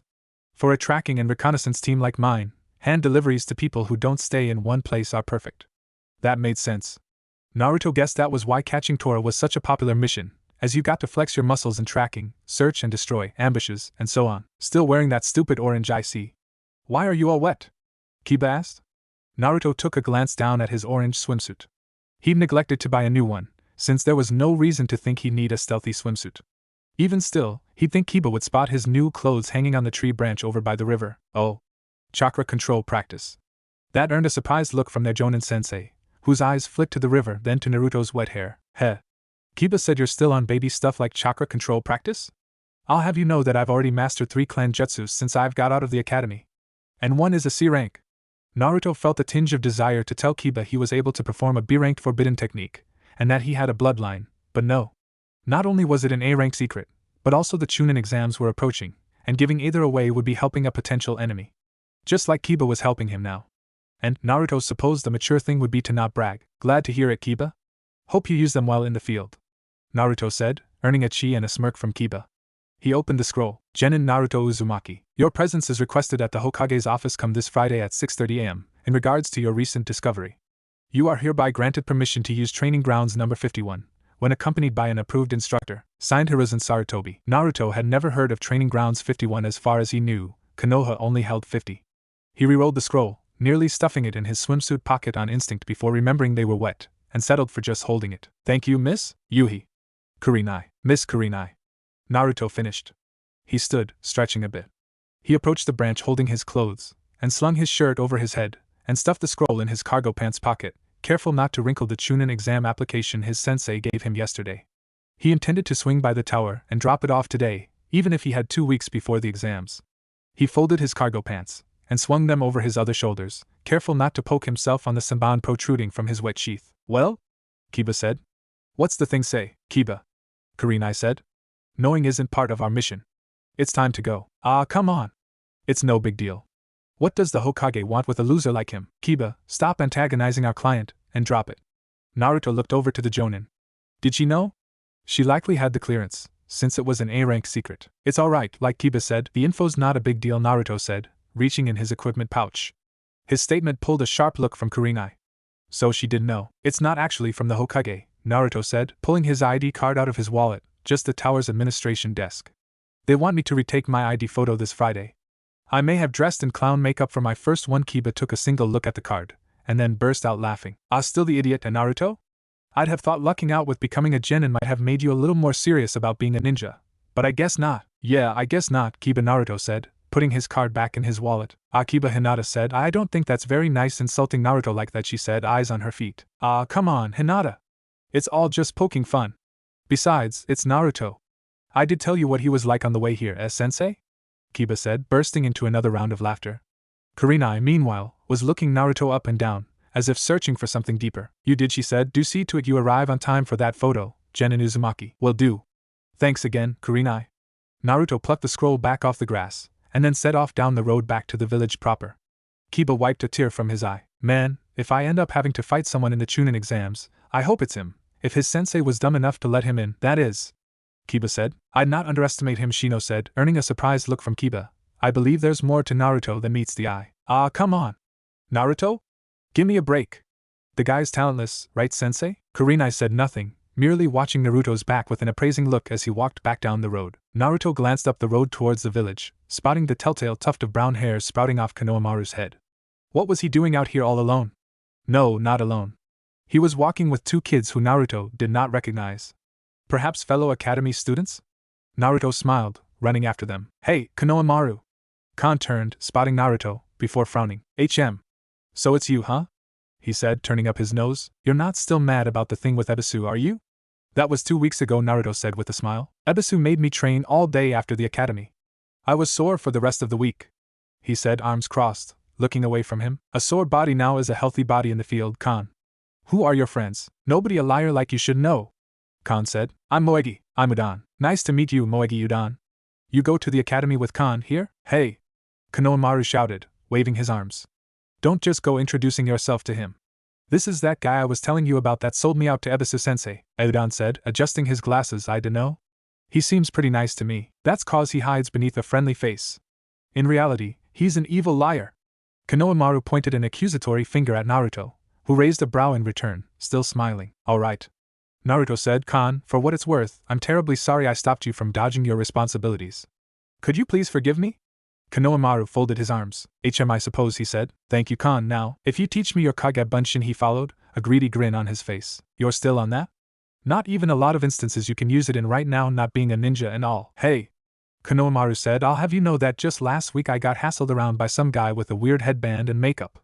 If I had Kage Bunshin, I totally could have beat him up. That's exactly why I wouldn't trust you with Kage Bunshin, Naruto said idly, cause you'd go around trying to use it to beat people up. Konohamaru started shouting something, but Naruto's head was elsewhere. Someone threatened the kid? And a foreign ninja, no less.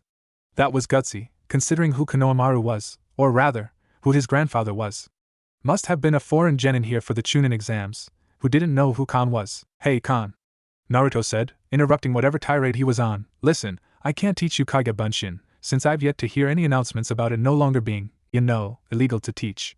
But maybe I can teach you something else? Perhaps the replacement technique would bide him over. Konohamaru said, depends on how cool it is. Jutsus aren't really about how cool they are, Kan. Easy for you to say. You probably. Naruto saw the wisp of smoke before anything else. He grabbed Kan and Udan, who were closer to him, and immediately pulled them behind himself, hearth thudding. They both tumbled to the dirt, Kan shouting in indignation. Naruto made to move towards Moegi, but the figure was already there behind her, his shunshin complete. Instead, Naruto drew a kunai, taking in as much detail as possible. Aim ninja, 2 umbrellas on the back, face mask, cloak, could have things hidden underneath. He seemed a little surprised at Naruto's immediate response. Naruto was a little surprised as well. Hey, what Konohamaru said, still looking up at Naruto, not having even noticed the man. Who are you? Naruto said in what he hoped was a strong voice. What he hostile? He just performed a jutsu near a lone group in the middle of nowhere. Was Naruto just overreacting? Adrenaline was stampeding over any embarrassment as he looked the man in the eyes. The man chuckled, before swiping up Moegi, and jumped into the trees. Naruto started. Dang it! He should have expected that. Did he want him to follow? He would have just taken her under his nose if he didn't, right? Wait, no. What if that was a ploy? What if he was a jonin? What if he was in the trees waiting to pick off their group one by one? It was happening again. He was frozen against the demon brothers again. He was helpless against Haku again. Should he follow? Should he scan the surroundings first? Should he tell someone? What if he got Moegi killed? What if he killed her because Naruto sent for reinforcements? He needed answers, he needed someone to tell him what to do. How was he supposed to know what to do? What if all his training didn't matter? What if he died? He couldn't go out there, he had to run. Those who break the rules are scum, but those who abandon their friends are worse than scum. Naruto took in a breath. What was he thinking? He had 2 kids scared out of their minds right next to him, and they were looking at him for something to do. More than that, he had a scared little girl in a dangerous shinobi's arms who was counting on him. Naruto said, voice so commanding that it surprised himself. Back to the village, now. Both of you. Grab the nearest leaf shinobi you can find, tell him what happened. Boss, go! Naruto shouted, throwing aside his swim trunks and towel, and taking off after the man across the trees. Think, Naruto thought, this is what you've been preparing for. Advantages, disadvantages. What do I have? First, expecting reinforcements, Naruto began slashing the kunai across the bark as he went. Hopefully, this would lead a trail for whoever was gonna follow him. What else? Stealth advantage. He knows I'm coming, but not from where. I can catch him by surprise. I'm also fighting on home turf, with hundreds of allied shinobi nearby. He must realize he's about to get swarmed, which means he's on a timer for whatever he's planning to accomplish with this, or he's fleeing the country. His advantages, a hostage. He wouldn't take one for no reason if he didn't want something, or Moegi herself. But to not target the Hokage's grandson, when he's right there. Focus, Naruto. What else? Unknown skill set, but the same goes for me on his side. He's older, likely more experienced. Then again, could be a genin here for the Chunin exams. Can't be sure either way. Naruto paused as he realized he could see something in the clearing ahead. He immediately stopped, anxious, forming a hand seal. Kagebushin no jutsu, he whispered. The clone soundlessly appeared next to him, evidence of his chakra control training. He nodded at the clone, who hid behind the trunk of a tree a little before the front of the clearing. Naruto began curving his way around the clearing, taking in as much info about the situation as he could, heart pounding all the way. Moegi was tied up to a tree by ninja wire, her mouth bound. The wire was kept in place by kunai in the tree. Didn't wrap around. That meant he couldn't sneak up to untie it from behind the tree's cover. Clever. The kidnapper in question was stood before her, a hand on his hip, not even looking towards the front of the clearing, where his enemies could be coming. Naruto doubted it was that easy. Maybe this was a clone of some kind, or some other subversion. He didn't know for sure, but he should be ready if it was. Naruto looked up to the sky. Dang. Sun was angled down towards the man. If Naruto approached from behind and above, the best spot for ambushes, his shadow would give him away. That meant he had to approach simply from behind on the ground. But what was his plan? Take away his advantages, capitalize on my own, Naruto thought, silently falling to the forest floor. He needed to get the man away from Moegi. That was the biggest weapon he had in this scenario that Naruto knew of. If he could threaten her, Naruto was out of luck, as he certainly wasn't letting an academy student die before himself. That meant he had to drive the man away from her. But how? Divert his attention. Send the first clone down as a distraction, while the real you unties Moegi. No, wait, a clone unties her. Don't risk giving away your position if you don't need to. Naruto signaled the clone on the other end of the clearing to drop down on his mark. The clone nodded. Naruto made another one soundlessly, while he himself scaled up a tree, pulling a handful of shuriken. One clone to divert the man's attention, one clone to release Moegi, and himself to try and drive the man away from ambush cover, if things went wrong with Moegi. Or to take him down after he got her out of there. Naruto's hands were sweaty against the metal of his kunai as he watched the man. Should he use his poison? No, he needed them to deter or to kill immediately. Unless the man knew his Senbon were poison, which was unlikely, it wouldn't work as a deterrent from Moegi as well as a handful of shuriken. He couldn't risk removing his Fuma shuriken from his scroll either. Too much noise from the unsealing. Naruto took in a breath, calming himself, before he counted down to the clone at the far side of the clearing. Here we go. 3, 2, hey freak, Naruto was gonna kill Konohamaru if he got out of this. I expected that shinobi from earlier. Instead I got a little runt and his sidekick. The man held up a kunai to Moegi's neck as Naruto's clone on the far end of the clearing jumped between Konohamaru and Udan, and the kidnapper. Khan, back! The clone shouted. Boss! Khan shouted. Shh! The clone said, eyes on the man in front of him. Naruto mentally cursed. If Khan was here, that meant he wasn't getting backup from the village. There goes one of his advantages. And the kidnapper just got 2 more in return, in the form of 2 more potential hostages, and 2 more people Naruto had to worry about him targeting if it came down to a fight. There you are, the man said. Don't move. If you do, the brat is dead. I want the Hokage's scroll of seals. The man was keeping his eyes on the clone, who was the only threat in the clearing in his mind. Naruto could use that. He signaled his clone to keep the man talking. All Naruto got back was a flick of the eyes in his direction. The clone couldn't risk anything more. Naruto signed to his other clone to get Moegi out while he stood ready with his shuriken, in case he needed them. You're in a now hostile village with no allies and one hostage. The clone said. I've already sent word to the village. Soon you'll be swarmed by enemy shinobi. Drop the kunai, and let her go now, and you won't be killed on the spot when they arrive. Naruto watched the other clone soundlessly slip around the tree, nervous, before reshifting his gaze to the man. He should keep his eyes on the enemy, and trust his clone.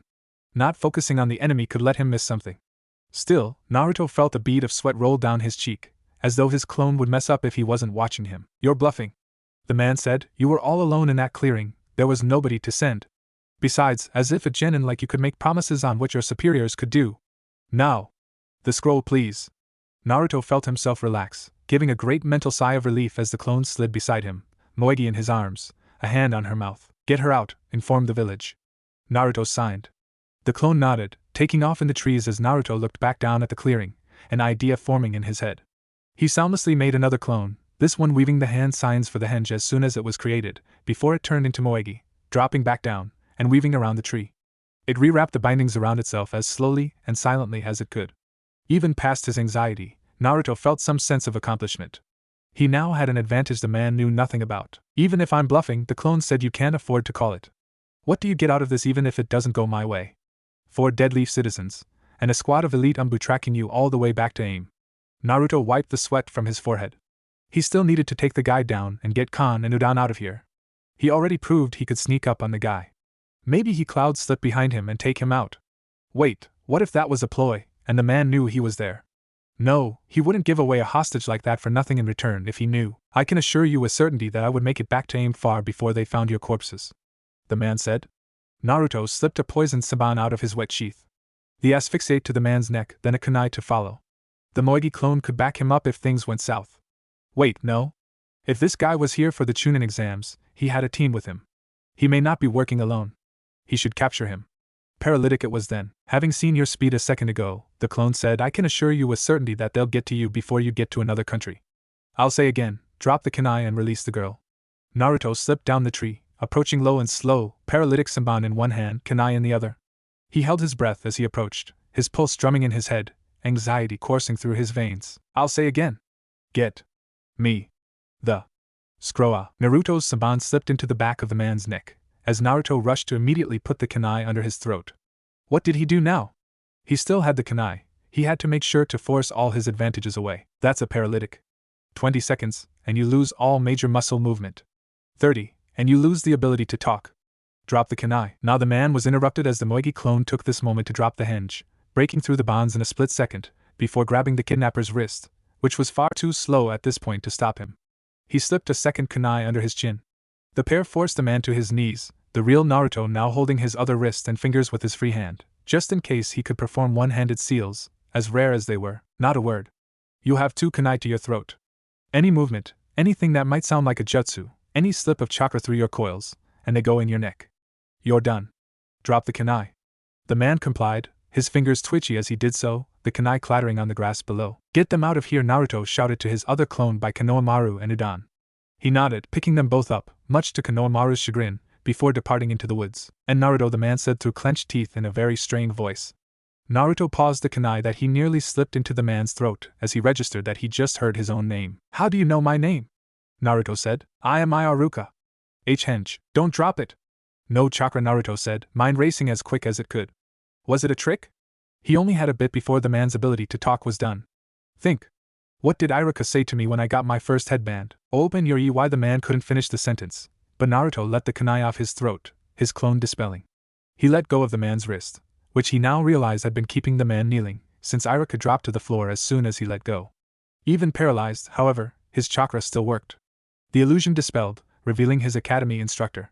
Naruto slipped open a pocket on his cargo pants, opening his travel scroll and unsealing his paralytic antidote, uncorking it and slipping it down his sensei's throat. A dozen seconds passed, Naruto waiting with bated breath in the meantime. What if the antidote didn't work? But Naruto breathed a sigh of relief as Iruka began coughing. Good kami, Iruka-sensei. Naruto said, what are you doing? You know how many times in the last minute I was about to throw a shuriken at the back of your head? Are you alright? Can you move? It's coming back, Iruka said groggily. He made to sit up, but that was still a bit out of reach. Man, I got pins and needles all over my body. Where'd you get that, Naruto? Equipment store. One of Suna's paralytics. Naruto said, his heart rate finally coming down, the adrenaline in his body slowing its sprint. Yeah, he said, eyes squeezed shut. Yeah, that explains it. Sensei, what in the world were you doing? A test. He said, Kakashi, he recommended you for the Chunin exams. Wanted to make sure you were ready. Hokage gave me a mission just for it. He struggled a bit to sit up on his arms. Things started falling into place for Naruto. The man keeping his back to the front of the clearing, trying to take it a little easy on him. Not stealing Konohamaru when he was the far more valuable target. You couldn't have, I dunno, just asked me for a demonstration? Didn't expect you'd go poisoning me. He said, sliding up against the tree in a sitting position. Naruto helped him up. Or to get the drop on me for that matter. Sakura and Sasuke both couldn't force me out of my henge. How long did you have that clone there in Moigi's place? Just a little after the first clone dropped down. Your lucky Khan doesn't listen. I told him to get back to the village when you first kidnapped her, and was planning on an ambush before he rushed in. If I didn't have that extra time to think, I don't know if I would have thought about the need for you to be interrogated instead of just killed. You had clones around the clearing the whole time? Well, yeah. I wasn't gonna just give away the possibility of an ambush for no reason. That's just throwing away my kunai pouch for no gain, Naruto said.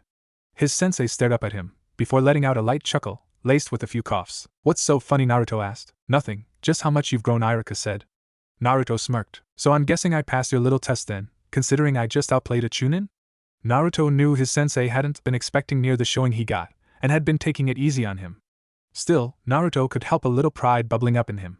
He did still take him down, after all, underestimation or not. Don't get cocky. I wasn't taking you seriously there. That was my bad. I'll get you in the rematch though. Iruka gave a pained smile as he settled a hand on his chest. You good? Yeah, that stuff burns, but I'm alright. Glad you had the antidote. You're paying for that, by the way, Naruto said. Those things aren't cheap. Which one of us went using a poison? Which one of us tried to trick the other into nearly killing him? Naruto shot back with a smile.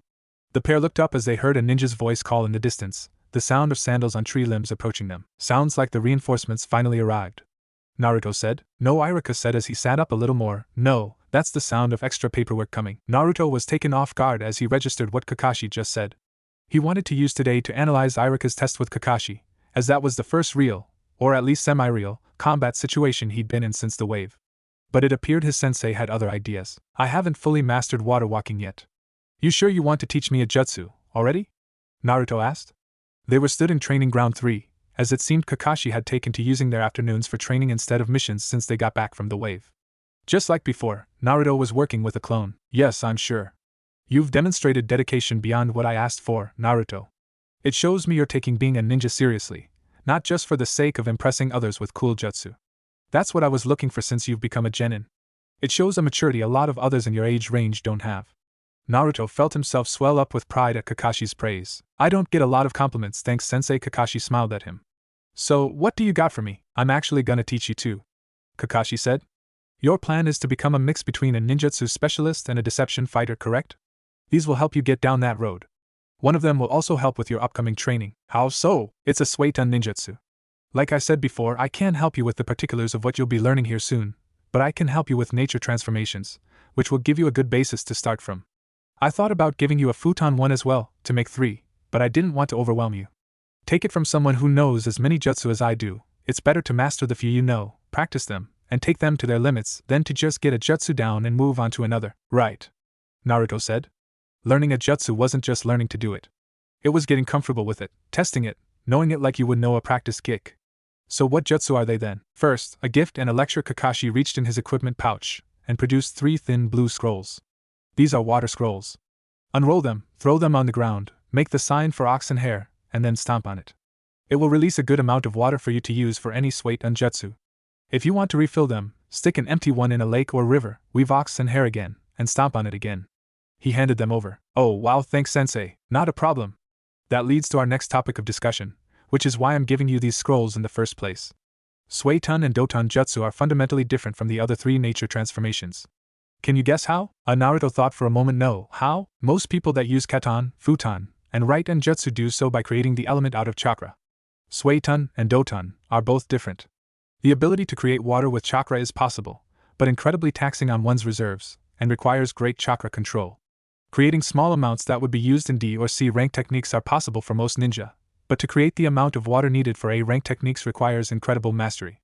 The Nine Dame and Sandame are the only ninja in Konoha's history known to be able to power such high-level water techniques. What about for Doton? Doton takes even greater amounts of chakra and control to create than Suiton, enough that creating the earth needed for a small D or C rank jutsu takes incredible mastery. To do so with a B or a rank technique is nearly unheard of. Only a few ninja through history can claim to have done so, most of them from IWA. Our Sandame also can. But back on the topic of Suiton. Suiton and Doton are both unique in that most of their techniques use pre-existing elements to manipulate into jutsu, as in the surrounding water and earth, instead of creating the element. Does Futon not? There's air all around us. Ah, but you forget that Futon is wind style, not air style. Naruto gave him a skeptical look, and Kakashi put his hands up in defense. There is a difference, and getting into that difference is getting into a lot of nature transformation theory and philosophy, but trust me. To answer your question, you can sort of pick up a gust of wind with your chakra and use it for jutsu. Soon as futon users are notably dangerous in sandstorms for that reason. But whether or not the wind is about to blow on a normal day like today is unpredictable, and creating wind chakra is easy enough that most just go the route of forming it with chakra. You see, there's a trade-off in the elements. The easier an element is to make or find naturally, the easier it is to manipulate in its pre-existing condition, and the harder it is to form with chakra. The rarer it is in nature, the harder it is to manipulate in its pre-existing condition, but the easier it is to form with chakra. Earth lies on one end of the spectrum, lightning on the other. I think I get it, and I imagine being able to do either, forming earth with chakra or manipulating existing bolts of lightning, often lead to incredibly devastating effects, albeit at the cost of incredibly high amounts of chakra. Kakashi finished, so I say all of that to say this: don't waste your chakra trying to make water if you can help it. Use rivers and ponds when they are near first, those scrolls second, and creating water third. Yes, your reserves are incredible for your age. Use them wisely, and they become an even greater advantage. Got it. Don't waste my chakra if I don't need to. Alright, now the jutsus. I'm going to teach you Suiton, Kakashi no Jutsu, hiding in water technique. I believe you're familiar with it already. It's what the demon brothers used to hide in the puddle on the road to Nami no Kuni, a common jutsu in Kirigakure. It allows you to, in essence, melt into a body of water. I know it's not the most impressive on its own. I like it, Naruto said. He already had a couple of ideas in mind. If he had water around, he could basically make his clones disappear into the water while they were fighting an opponent, and then ambush them when they didn't expect it. Or he could henge them into weapons, then hide them, then have a weapon at the ready from the water. I'm glad. It will give you a good base to begin training in Suiton, and will be an even more potent weapon when you expand your arsenal of Suiton jutsu. Can you guess the other reason I might be teaching you this? Naruto rubbed his chin, and then it hit him, eyes widening. You think that's how Hokage used his mirrors? Kakashi held up a finger to his masked mouth, a little quieter. Never know if someone is listening.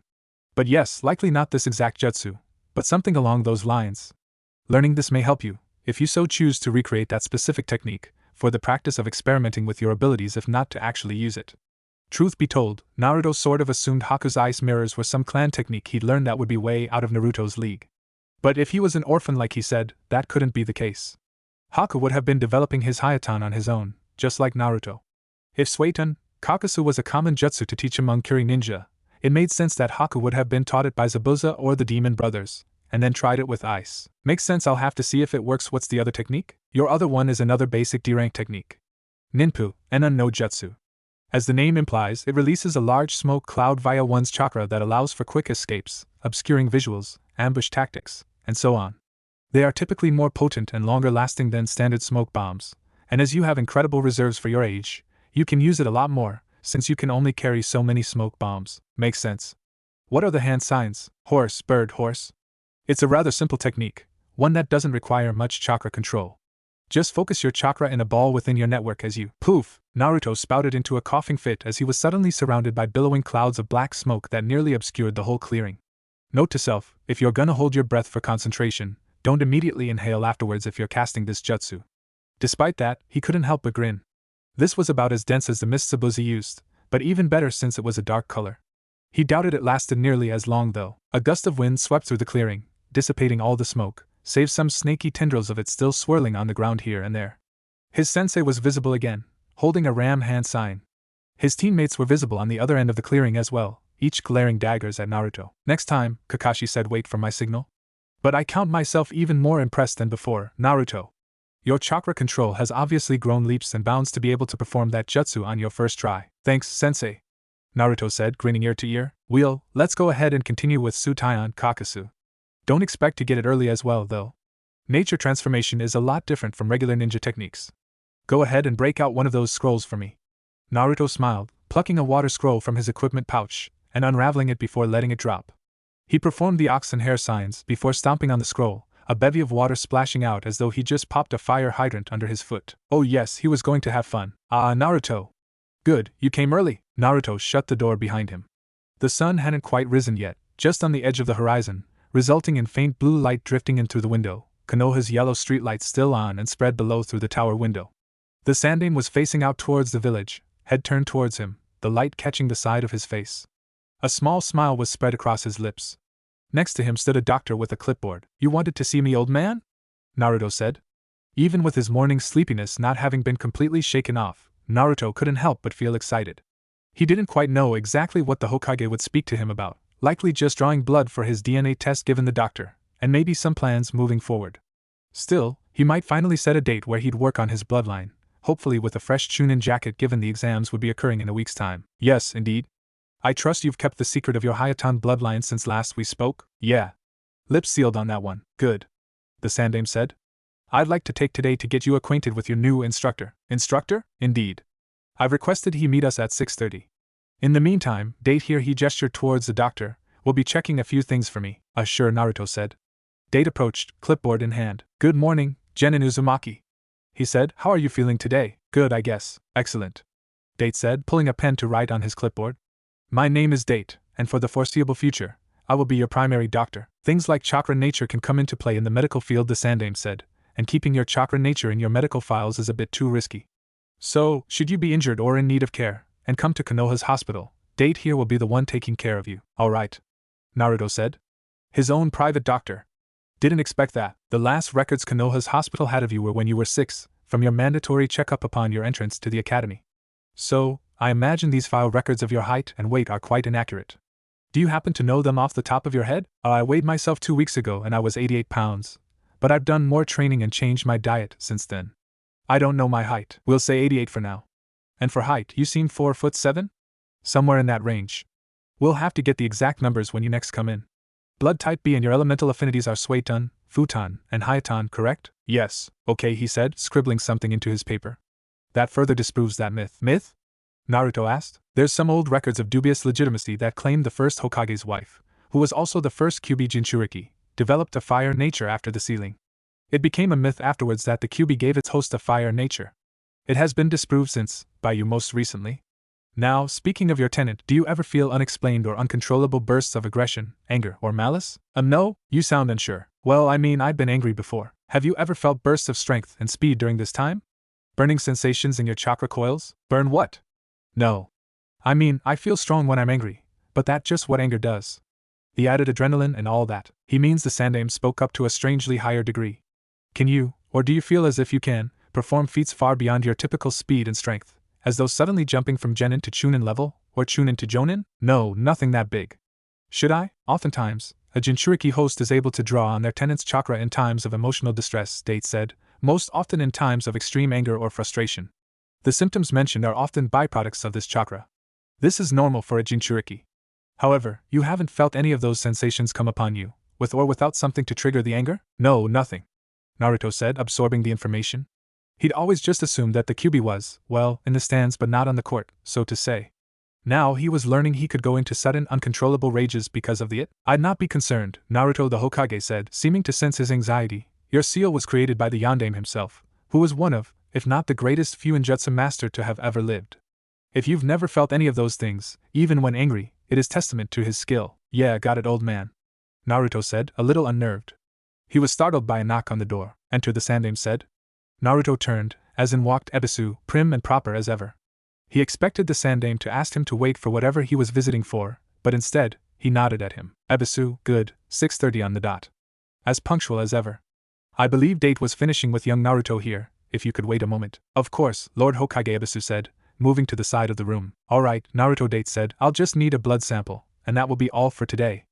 Naruto nodded, as the man poured a bit of alcohol on a cloth, dabbed it on Naruto's arm, produced a needle, and drew some blood. Naruto winced, keeping his eye off his arm. He didn't much like needles. Date drew his needle out, placing a small bandage on the spot with a little toad on it that Naruto thought far too childish for a ninja. Thank you very much, Naruto, Lord Hokage, Date said, bowing. Thank you, Date. You may return to the hospital. The Sandaime said. Date did so, closing the door behind him. Now Naruto, I believe you are familiar with Ebisu already? Yeah, we've met. Is he going to be my instructor? Naruto asked, a little surprised. Indeed. I approached him with the topic the day after our and Team 7's talk, proposing that he tutor you as an extended A-ranked mission. He has agreed to help develop your bloodline. So has he trained others with bloodlines before? Not ones concerning nature transformations, but I have indeed helped many the Hyuga clan deemed hopeless cases, as well as others in their specific clan jutsu. Ebisu said, I don't believe any in the village are experts in developing a virtually unknown bloodline, the Sandaime continued. However, Ebisu here is a Tokubetsu Jonin, with specific skills in mentoring and ninja development. In fact, to merely put them as skills is understating the matter. Ebisu is an innate prodigy in regards to spotting the strengths and weaknesses hidden within a shinobi or kunoichi, and developing them into incredible assets to our village. Really? Naruto asked. He knew that Tokubetsu Jonin were often top of their class in one specific area, but he hadn't known Ebisu's specialization. Indeed. His ability to pull attributes of a ninja out of their skill set and create styles and methods of fighting unique to them is unparalleled in the village. We owe many of our best Chunin and Jonin to him, and I trust no other more than him with the difficult task of building a bloodline from the ground up. Your praise embarrasses and humbles me, Lord Hokage, Ebisu said, with a smile that didn't look at all embarrassed or humbled. Naruto looked the man up and down. It made sense that if the Hokage wanted someone train his own grandson, he would get the absolute best of the best in regards to teachers. Then I look forward to working with you, Ebisu Sensei, Naruto said. And you, Naruto, Ebisu returned with polite formality. You will both write reports with weekly upon your progress, the Sandaime said. Though Ebisu will be building your bloodline in a way to complement your skill set, these reports will not be in regard to your skills. Those are still the responsibility of yourself and your Jonin Sensei. Instead, the reports will be specifically upon your bloodline. You will meet 3 times a week to train. As today's session is towards the end of the week, you may include it in the report for next week. Today's session? Naruto asked. Of course. If you have not scheduled anything? The Sandaime replied. No. A grin broke onto Naruto's face, just didn't expect to be able to start so soon. He did have his daily schedule, but that could definitely be put on hold. Excellent. The Sandaime said, I understand you have entered into the Chunin exams? If you qualify for the finals, you may prepare in whatever manner you see fit in the month between. However, I must still ask for 3 sessions a week with Ebisu in regards to your bloodline, even if you may not use it in the exam itself. The exams last a whole month? Naruto asked. I thought it was just a day. Konoha's Chunin exams have a series of preliminary events that can last anywhere from 1 to 7 days, depending on the number of the attendants. Ebisu explained, for those who pass these events, they receive a month of free time, with no missions, to prepare for the finals, and then a finalist event. During that month, should you qualify, your time with Ebisu will continue, even if the skills you foster with him will not contribute to your performance. The Sandaime said. I do apologize for the inconvenience, but the development of your bloodline for the sake of the village must take precedence. Why? Naruto asked. I mean, I'll do as you ask, but just out of curiosity, what's the problem with postponing it for a bit? The Sandaime closed his eyes, puffing his pipe a bit before answering. I am afraid I cannot fully answer that question just yet, Naruto. I must simply say that your development as a ninja in the long run must be considered first to face threats that we believe may come, even if it slows you in the short run. I realize this must make you frustrated, and it did frustrate Naruto, but, after taking a deep breath, I am your shinobi, Lord Hokage, Naruto said. I'm at your command in all situations. Still, Naruto couldn't help but wonder what threats the Hokage had in mind. The only thing he could think of would be Kiri, if they went public about his bloodline. Was that the old man's plan? To go public when Naruto had enough skill to protect himself from the possibility of assassination? Regardless, Naruto wasn't too off-put. The most important thing was that he was ready to survive in the ninja world, and his bloodline was only going to help, even if it didn't in the Chunin exams. Thank you for understanding, Naruto. Now, I believe you are eager to get started? Naruto nodded, smiling, bouncing a little on the balls of his feet. Then Ebisu will take you here to Training Grounds 51. Oh, I forgot, I don't really know where that is. I thought Konoha only had 50? Yes, I'd almost forgotten to inform you. The Sandaime said, your training will not be taking place on one of our usual training grounds. With almost all of them out in the open, and vulnerable to spies, I've decided that you will be training in an underground location. So where is it? About half a mile under Umbu's headquarters. Umbu's headquarters? Wouldn't putting a training ground under them possibly compromise there? And then it clicked, Naruto's eyes opening wide in response. It seems as though you've caught on. The Hokage asked with a smile. You're letting me use Umbu's training grounds? Naruto felt awkward. He knew he might be getting some special treatment with his new bloodline, but to be handed the best teacher in the village, and a personal doctor, and to be able to train in the training grounds of the most elite shinobi in the village? Naruto felt like he hadn't earned it, like he was out of place. Indeed. As the location is a secret, I'd ask you not mention its existence to other shinobi. Our operatives have been briefed on the circumstances of your training. You will be doing your training there for the reason of secrecy, but another as well. One of our Umbu operatives in the village has a nature transformation Kekei Genkai. I thought Konoha didn't have any clans with a nature transformation? We do not. This is the Mokutan Kekei Genkai. Unlike other nature transformations, Mokutan does not appear to pass down through its descendants, otherwise it would have appeared in the descendants of our Shodaime Hokage. Through a series of events above either of your pay grades, one of our Umbu obtained the ability, and as he is the only one with experience in using a nature transformation Kekei Genkai, he will be helping you in the process of combining your chakra natures. What's his name? Naruto asked, before wincing. Oh, that's probably classified, isn't it? For now, you may call him Tenzo. He is currently on mission, and so will not be able to help you today. He is expected back within 2 weeks. As he is an active duty Umbu operative, the times he is available to help you will be limited. However, as both of your transformations are fundamentally different, he will not be needed in the areas of your training beyond helping you in the most basic aspect of Kekei Genkai, which is to combine chakra natures. Tenzo, so wait, if I need him to even start with combining my chakra nature, what will we be doing today? I had planned on helping you with accessing the natures that make up your Hayatan bloodline, Ebisu said, as you will likely need familiarity with both of them before you can work on combining them. Any more questions, Naruto? The Sandaime asked. Naruto shook his head. Then, I wish you the best of luck. Naruto was very conscious of the masked gazes that followed him as he entered Training Grounds 51. He kept his head down and followed Ebisu, who somehow exuded all of the confidence, and I'm allowed to be here-ness that Naruto lacked. He looked over at a cat-masked Kunoichi with her sword out, who had paused mid-sequence upon Naruto's entrance. Her gaze shifted slightly to Naruto's bicep just as he remembered the dumb-toed bandage there. He suddenly felt quite aware of its presence. Naruto and Ebisu took up a spot near the back wall. The room was the size of 4 large gymnasiums, a long line of weapon racks on the side wall, training dummies on the other. Along the back wall where Naruto and Ebisu were situated was a large, in-ground trough, almost a small canal. Spouts on the wall cycled water through it. The Umbu in the room slowly fell back into their activities, the room slowly filling with the noise of training again. You seem a bit tense, Naruto. Ebisu said, go ahead and begin stretching. Naruto did so. Yeah, I don't think I've felt so out of place before. Naruto replied, keeping his voice low. The environment he was in seemed to do that to him. That is natural. I remember attending my first Jonin meeting, and feeling quite similar.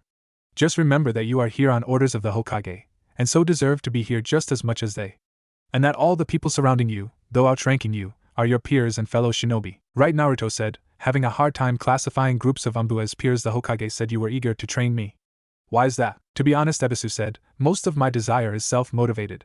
Helping to develop the systems and secret techniques of a future clan of Konoha, one that is likely to be quite prevalent given that it will have a bloodline, will be my greatest challenge, and the height of my career. Ah, Naruto said. It made sense from a career perspective, but I also must admit you impressed me in our last meeting in your change of attitude towards being a shinobi. I see great potential in you, saw it even in our first encounter, and I'd like to see how far that potential can go. That's good, Naruto said. Lots of potential means I'm less likely to die in the long run. He finished up his stretches, turning back to his sensei. Now I understand that on your mission to Nami no Kuni, you coincidentally encountered a shinobi capable of using Hayatan. I read the report, but it did not mention the play-by-play of the fight. Do you remember any of his jutsu or details of his use of these techniques? Ebisu said, producing a sheet of paper and writing a few notes down. I arrived late to the fight, and only ever saw him use one technique, Naruto said. He surrounded his opponent in a dome of mirrors made of ice. A dome of mirrors? Yeah. He could sort of melt into them. Kakashi-sensei's theory is that it was a modified version of the Kakusu technique, which he's been having me work on. But he would melt into them, and they were all angled so that all the mirrors showed his reflection. You never knew which mirror he was really in. From there, he traveled from mirror to mirror at high speeds, throwing Saban. Even when he was out for the split second between mirrors, it was like catching someone in a funhouse mirror maze. There were so many reflections that it disoriented you from seeing the real one, and only Sasuke was able to do so, after awakening his Sharingan? Yeah. But even though he could see him, we still couldn't get out. Sasuke couldn't melt the mirrors with his fireball jutsu either. He couldn't? Ebisu asked, writing the detail down. No. Tried a few times too. I see. And this is the only technique you saw?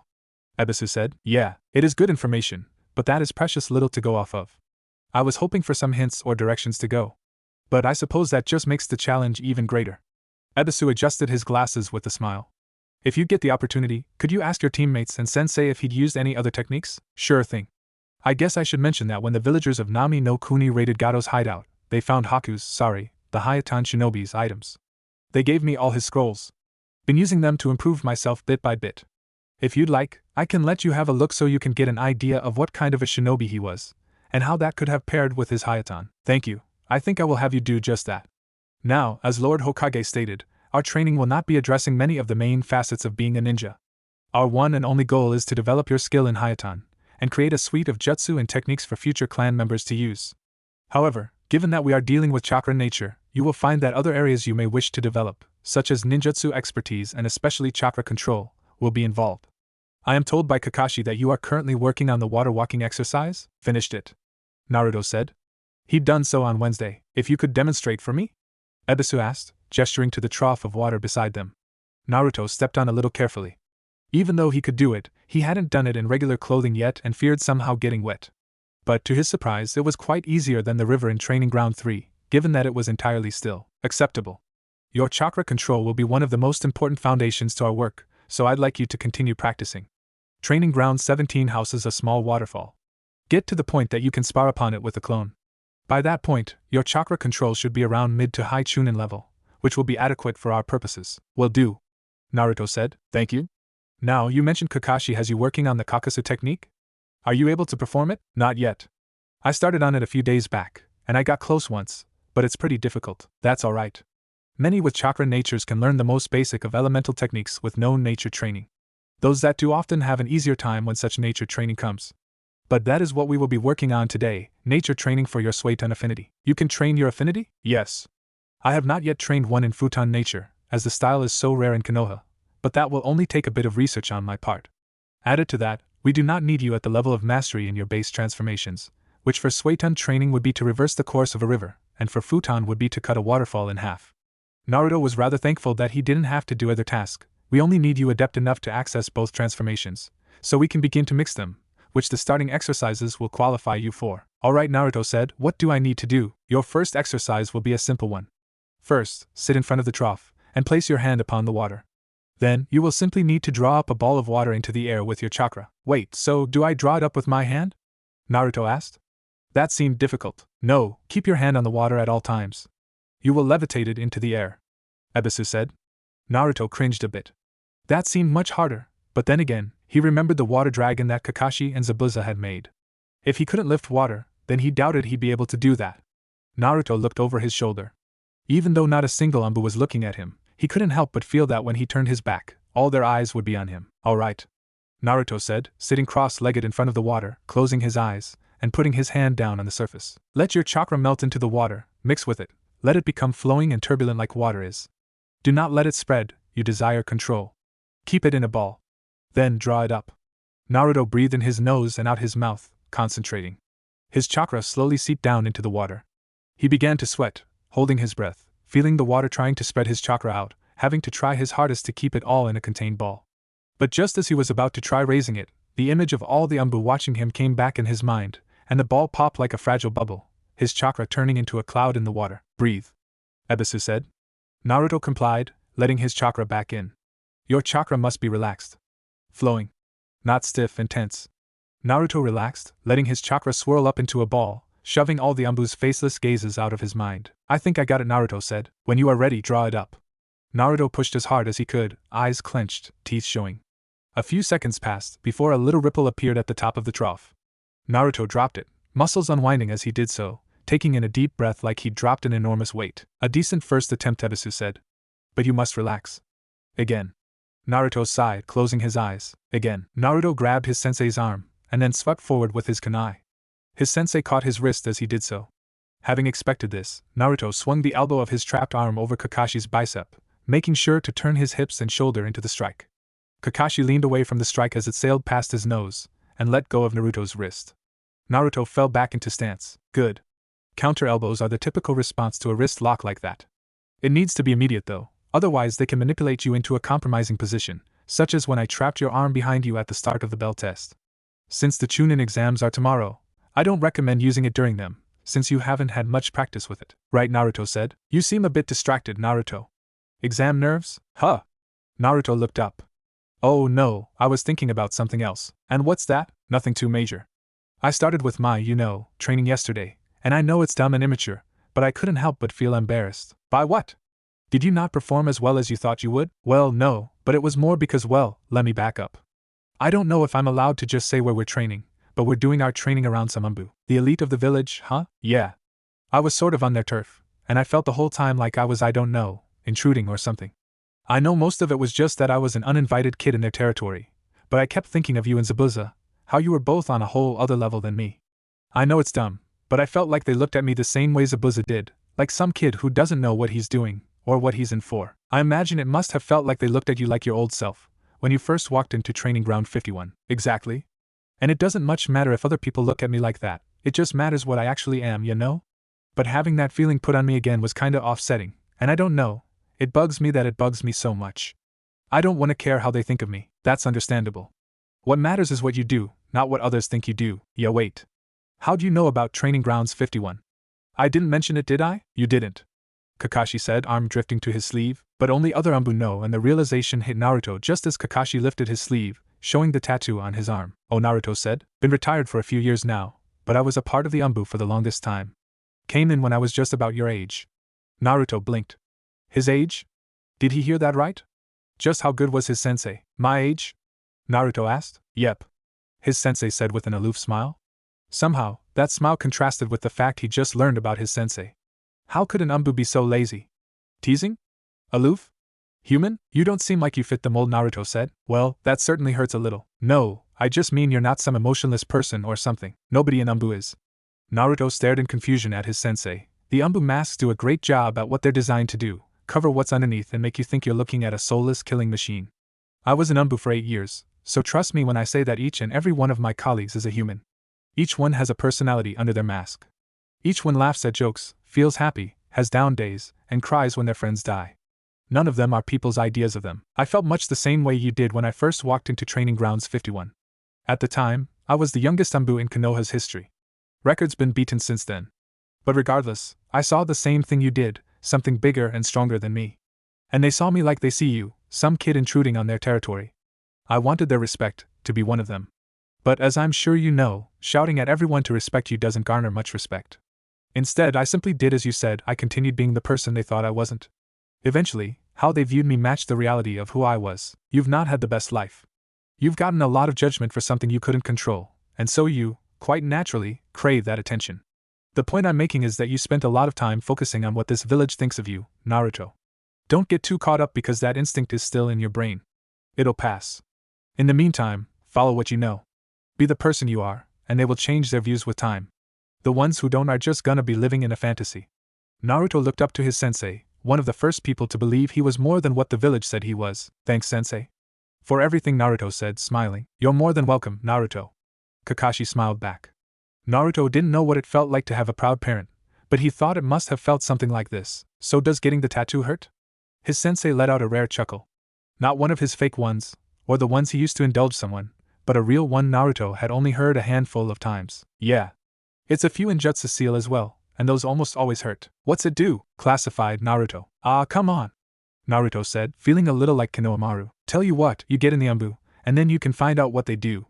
Kakashi said, motioning him over for their team's last teamwork exercise before the exams. Naruto followed, smiling. He might just have to take his sensei up on the offer. Oh, who was he kidding? He probably wasn't Umbu material. Hey you! With the attitude. Hold on, Naruto mentally sighed. He was having quite the time trying to keep his patience at this moment. They hadn't even gotten to the first test of the Chunin exams, scratch that, they hadn't even been in the building for 5 minutes, and Sasuke nearly got in a fight with the door guard trying to weed out potential competition. Competition that Team 7 was now guaranteed to deal with. On top of that, he revealed in front of those aforementioned teams that Team 7 could see through genjutsu, that Sakura was the analytical one on their team, and would have put his own abilities on display for all to see if that green spandex genin hadn't stepped in. Said green spandex genin was now standing up on the balcony behind them. Naruto looked him up and down. One small glimmer that came out of Sasuke's questionable decision-making was that he got an idea of this one's speed when he stepped between Sasuke and the guard, and it had impressed him quite a bit. He also learned that this genin's team had originally planned to make themselves look weak, which meant they were somewhat clever. Even if that was all he knew, the more info the better. What do you want? Sasuke said, turning. I want to fight right here, right now. Naruto blinked. Was this guy for real? There was only downsides to that. He'd just give away his own abilities, waste stamina, and risk injury before the exams even started. You want to fight me here and now, huh? Sasuke said, eyes squinting. Yes. Lee replied, hopping off the barrier and landing in a crouch with a grace and practiced ease that surprised Naruto. My name is Rock Lee. You said it was common courtesy for a challenger to give his own name first, right, Sasuke Uchiha? So you know me. I challenge you, Lee replied. Everyone is always talking about the Uchiha clan, and how great they are. I want to see if it is true. I figure you will be a good test for me. Now it was Naruto's turn to squint at the genin. Was this an act? Was he just trying to repair the earlier damage of revealing his strength by making himself look tactically inept? And also Lee followed, looking at Sakura. Oh Sakura. I love you. Naruto grimaced. Well, if it was an act, he was doing quite a fine job at it. He reminded Naruto of his pre-Nami no Kuni self, in fact, if not a bit more chivalrous. Aya! Sakura screamed, those eyebrows can't be real. Your hairstyle is horrible too, and those eyebrows are so bushy. You're such a weirdo, you are an angel sent from heaven, Lee said. Naruto glanced over to Sasuke as Lee exclaimed further sweet nothings to a very belligerent Sakura. Was that consideration he saw on Sasuke's face? Naruto followed his previous mental sigh with a mental groan of frustration. Sasuke, Naruto said under his breath. I like a good pointless fight as much as the next guy, but I think we should pass this up. No. This'll be a good gauge of the kind of competition I'll be facing in these exams. I'm serious. We already have eyes on us from the stunt you pulled earlier, added to the eyes that were already on us for having the number one boy and girl in the academy in our team. If you fight him, then the info on what you can do will get back to his team, and spread from there. When did you get all analytical? Besides, I don't remember you being the authority of Team 7, Naruto. I'm not saying I am, just alright, what if you get injured? What if this costs you lots of energy? What if you, our leader, gets incapacitated before the exams? Then we'd be down a teammate already, and for what? I'm just saying this is a bad idea. Sasuke smirked at him. Well, maybe it is for the person on our team who wasn't the top of the class. Are you serious right now? This isn't some jab at whether you can beat him, or our rivalry, or whatever. I'm trying to say, I wouldn't exactly call us rivals. I'm trying to say, Naruto continued, doing his best to hold his patience firmly in place, that this doesn't just affect you, Sasuke. People knowing what you can do affects me and Sakura as well. If nothing else, look at the clock, we only have 30 minutes until the exams begin. Sasuke glanced up at said clock, the only thing Naruto mentioned that seemed dent his resolve to make bad decisions. Naruto thought that might have dissuaded him. Then, don't worry, this won't take more than 30 seconds. Sasuke stepped forward, and spoke up to Lee. I accept. Let's do it. Naruto pinched the bridge of his nose. Sasuke rushed forward as Naruto considered simply turning around and leaving. But no. It wouldn't do any good to show Lee dissent in his team. Besides, if Lee was fighting, that meant Naruto could try and gather even more info on him, like possible jutsu and other things, if it got to that level. Naruto started with Lee's stance. An arm behind his back, and another in front. That was a strange choice. Was he taunting Sasuke, saying I can beat you with one hand behind my back? Sasuke charged in, swinging a fist to Lee, who disappeared in a flash of green. Naruto blinked, crossing his arms as he spotted Lee in mid-air, over Sasuke's shoulder.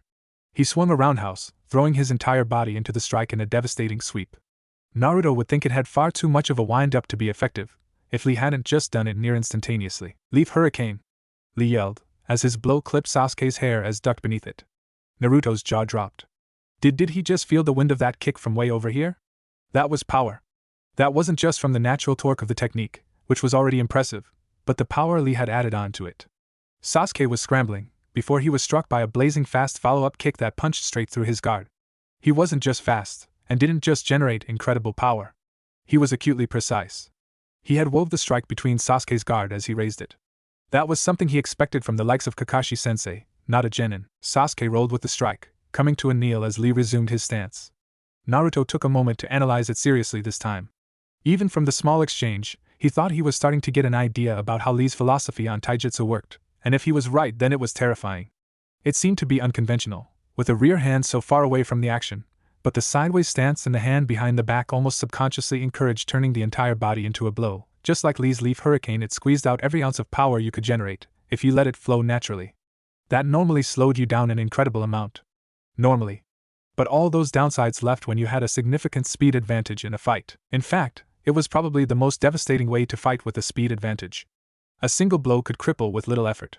The only downside Naruto could see was if your opponent's speed was comparable. Then, all the wasted time with torquing your whole body into strikes would catch up with you, as your opponent picked you apart with conventional strikes that didn't need all that movement slowing them down. The style was strange, for that reason. The possibility of running into someone faster than you was very likely in the ninja world.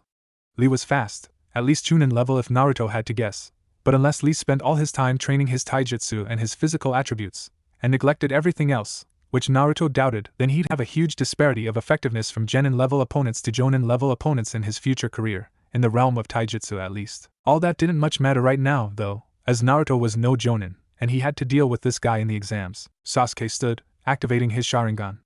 Naruto did a double take as he noticed Sasuke's left eye now held the second tomo. He'd only got Kakashi's scroll on Sharingan use a few weeks ago. Had he already progressed that much in using it? His teammate rushed Lee, who simply kicked him into the air under his guard. Naruto grimaced. Even with the movement predictability that the Sharingan gave, Sasuke just wasn't quick enough. Lee phased out of existence again, appearing behind Sasuke in midair, the bandages around his arms unfurling. What was this? It is time for me to prove that hard work beats natural talent. You're finished. He wove his hands upward, the bandages rising through the air, before a Senbon with a spinning flower top impacted his right bandage, nailing it to the wall. Naruto glanced at the trajectory, finding a turtle. Alright, that's enough, Lee, the turtle said. Lee and Sasuke both flailed a bit in midair, Sakura rushing forward to catch Sasuke, and Lee landing in a crouch in front of the turtle. Naruto furrowed his brow at the animal. He'd read about animal summons in Haku's scrolls. Was this one of them? Had to be. He'd never known any other animal to talk. You were watching us the whole time? Lee asked. Of course, that last technique is forbidden. You could have killed him. What's wrong with you? The turtle said in a stern voice. I'm sorry, I did not meant to. I wasn't planning to use it, you understand, Lee said. Naruto logged that in the back of his mind. So Lee had a technique that involved being behind the opponent in midair. Quite the setup. If he found himself in the same position, he had to be prepared. Naruto approached his team. You're a disgrace, the turtle said. You think a lame excuse like that will get you out of trouble? A shinobi never reveals his techniques unless absolutely necessary. It's such a basic rule, you should know it by now. Naruto gave a pointed look at Sasuke, who returned it with a glare, before wiping a little blood from his lip. I think we're done here, aren't we? Naruto said. Sasuke stood, barging past Naruto, bumping past his shoulder as he went. Naruto growled, following him out, with Sakura trailing behind as he heard Lee's sensei appear to reprimand him. Naruto walked into the classroom, where a crowd of at least 100 prospective genin were gathered in seats. A good half were leaf ninja if Naruto's initial glance was to be believed, but the others were either from Suna, or the minor villages. Nearly all of them were older as well, which meant they almost all had a reach advantage on him. Naruto grimaced. Part of the problem with teaching shinobi and kunoichi at such a young age as 12 was the reach disadvantage one started their career with. Of course, to teach them at an older age would only waste time, as, Sasuke, where have you been? A delighted girlish voice said. Naruto turned, his train of thought broken, to see Ino Yamanaka dangling over his teammate's shoulders from behind. Sasuke looked none too pleased. You have no idea how much I was hoping you'd show up here. I've missed those brooding good looks of yours. Hey Ino pig. Back off, he's mine, Sakura proclaimed. Naruto took a few steps to distance himself from their ensuing conversation, feeling a tinge of pity for Sasuke, despite his annoyance with him at the moment. Oh, it's you guys, another voice said. Naruto smiled, turning to his longtime academy friends. What's up, Shika, Choji? How you guys doing? Naruto said. Man, I knew this exam was gonna be a drag, but I didn't know it was gonna be this lame, with you here, Naruto, Shikamaru said. Naruto smirked in return. Love you too, man. How've you been since the genin exams? Bored, mostly, Shikamaru returned, as his teammate ate chip after chip. Well, what do you know? Looks like the whole gang's back together again. Naruto fought down his third or fourth side today, as he turned towards Kiba. You guys too, huh? Shikamaru said. Man, everyone's here for this stupid thing. Hinata and Shino trailed their teammate as the three genin teams crowded together at the front of the class. Yep, here we all are, the 9 rookies. This'll be fun. At least, for those of us good enough to make the cut, right, Sasuke? Kiba said. Kiba. Careful you don't get overconfident.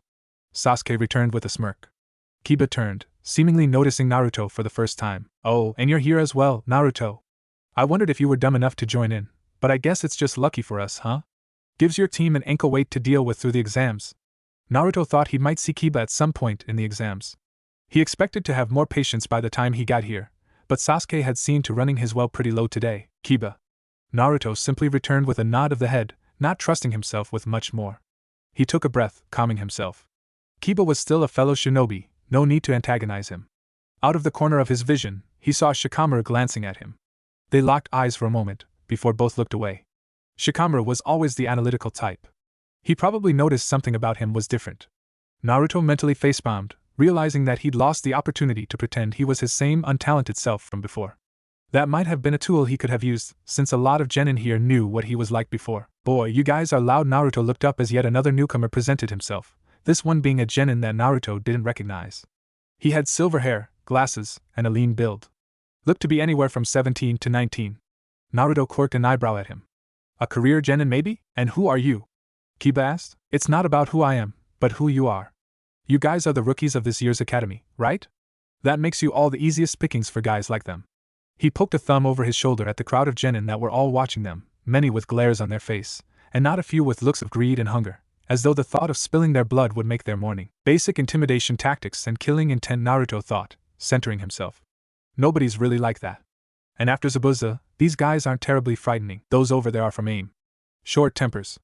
Everyone's tense, so I'd advise not setting anyone off, the genin said. You seem informed. What's your story? Sasuke said. Me? I'm Kabuto Yakushi. A pleasure. As to my info, well, I've taken this exam a good 7 or so times now, so I know the ropes pretty well. So he was a career genin. 7 times? That's right. I'm probably the most experienced person in the exams. Got info on every attendant, if you'd like to know any info on someone. Info? On my info cards, Kabuto said, revealing a large deck. He held one up, a faint distortion in the air signaling he just used chakra. Suddenly, a map of the world appeared. Who would you like to know about? Rock Lee of Konoha, and Gaara of Suna, HM. It's no fun if you already know their names. Kabuto snatched the 2 cards, handing them to Sasuke. He looked ready to explain them, before Naruto interrupted. Do you have just a general list of the top prospects this year? Naruto asked. I can give you the teams that most people are expecting to do well, if that's what you're asking. Kabuto said. Thanks, that works perfectly. He took the offered cards, filtering through them. He would like to read all Kabuto's cards, but a short primer on the top teams would have to do since the test would start soon. He still needed to keep his eyes open though. Ninjas excelled in deception, so asking for a list of the top prospects in theory didn't guarantee you got the top prospects in reality. In fact, one could say that the best team wouldn't let themselves be known as the best team. I should warn you, I can't guarantee full info on the teams, just declassified mission history, and known abilities. Added to that, this year's crop of genin probably have the best potential of all the Chunin exams I've been to. This'll be one of the most competitive tests in years, Kabuto said. Naruto couldn't help but agree, looking through this list. One of the Suna teams, the one with that Gaara character Sasuke was looking at if the third missing card in his stack was any indication, had completed an A-rank mission.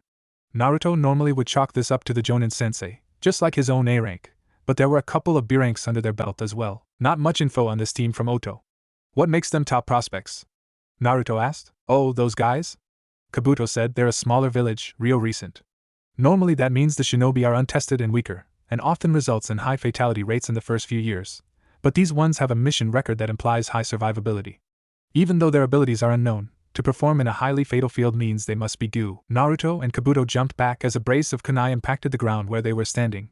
Naruto's eye flicked in the air, seeing the aforementioned Oto genin rushing Kabuto. One of them, a genin with a bandaged face, sped towards Kabuto, swinging a gauntlet fist towards him. Kabuto slipped back from the punch. Naruto looked a little closer as Kabuto's glasses shattered. Did that punch hit? No, it was something else. Kabuto's eyes widened as he fell to his knees, and threw up. Genjutsu? Had to be. What else could do something like that without touching him? You're right in saying we're good, the Oto genin proclaimed.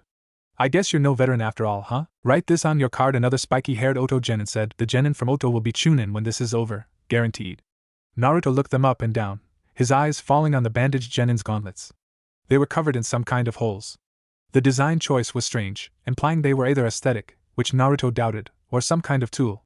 He let out a slow breath as it seemed Oto's team was done with their show, and removed his hand from his kunai pouch, which he only now noticed had been resting on it during the short affair. Naruto stuffed his hands in his pockets, making his way towards a nearby empty table. He sat, and began reading through Kabuto's cards again as he noticed Sakura helped the boy up. Naruto would have to get the cards back to him after the initial portion of the test. He blinked. Lee's team was one of the prospects as well, though he didn't have Lee's card, since Sasuke had taken it. Niji Hyuga and Tenten, no last name given for the later. Perhaps an orphan from the Kyuubi attack? Alright, you baby-faced degenerates, pipe down and listen up. Naruto glanced up as the exam proctor poofed into the room in a cloud of smoke, backed by a number of Chunin. It's time to begin. I'm Ibiki Marino, your proctor for the first exam. Naruto slid the cards in his pockets as the room turned towards the proctor. First, ground rules for your exam. No fighting under any circumstances for this first test. Any who even thinks of doing so will be disqualified immediately. That means you three, he pointed a finger to the Oto genin, get back to your seats. Sorry, first time in the exams. Didn't know, the gauntlet genin said, in a voice that did not at all sound apologetic. Second, you are to follow our rules at all times, no matter what. Any deviation or hesitation will result in immediate disqualification. Understood? The room nodded. Good. Now, hand in your paperwork and turn in your applications. You will each be given a number. This will determine where you will be seated. We will start the written test once you've began. Naruto twirled the pencil in his hand, waiting for the proctor to give the go-ahead. He tapped his foot on the floor, waiting in anticipation to flip his test over and begin. He was a bit anxious. He never did well in written tests during the academy, and if he failed, apparently his whole team failed. He had been studying Haku's scrolls these past few weeks, but a few weeks of study did not a scholar make. He glanced down the rows. Most of the rookies were seated near the front. He'd been by the back of the line when he got his number, so he was near the back. Naruto ran through the rules in his head again. His team began with 30 points, 10 for each participant. Miss a question, and you lose a point. You pass or fail based on your team's final score, and if anyone reached 0 points, their whole team failed. That made sense to Naruto. If you wanted to be a Chunin, you needed to know how to work with your team. If you lost a teammate, it was far more likely for the rest of your team to go down as well. And of course, the final rule, no cheating. If you got caught, you'd lose 2 points. Get caught 5 times, and you and your team failed. With all the proctors watching and the amount of time Ibiki took on emphasizing that they shouldn't cheat, Naruto wondered why they didn't fail them immediately, and apparently there was some final question after the first 9. 1 hour in total to finish the examination, which gave him a little more than 6 minutes for each question. Naruto glanced up at the proctor as the Chunin responsible for catching cheats all sat down by the windows. All right, begin, Ibiki said. Naruto flipped his paper.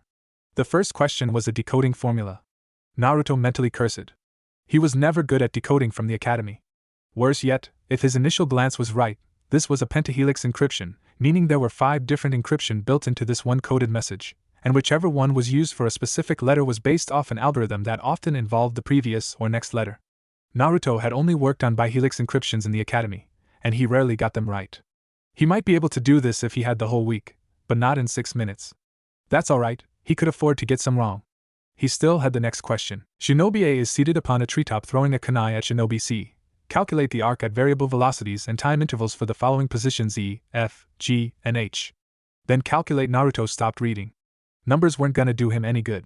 Next one then. Naruto breathed out a sigh of relief. The third question was on anatomy. That was one of the few areas he'd been studying from Haku's scrolls.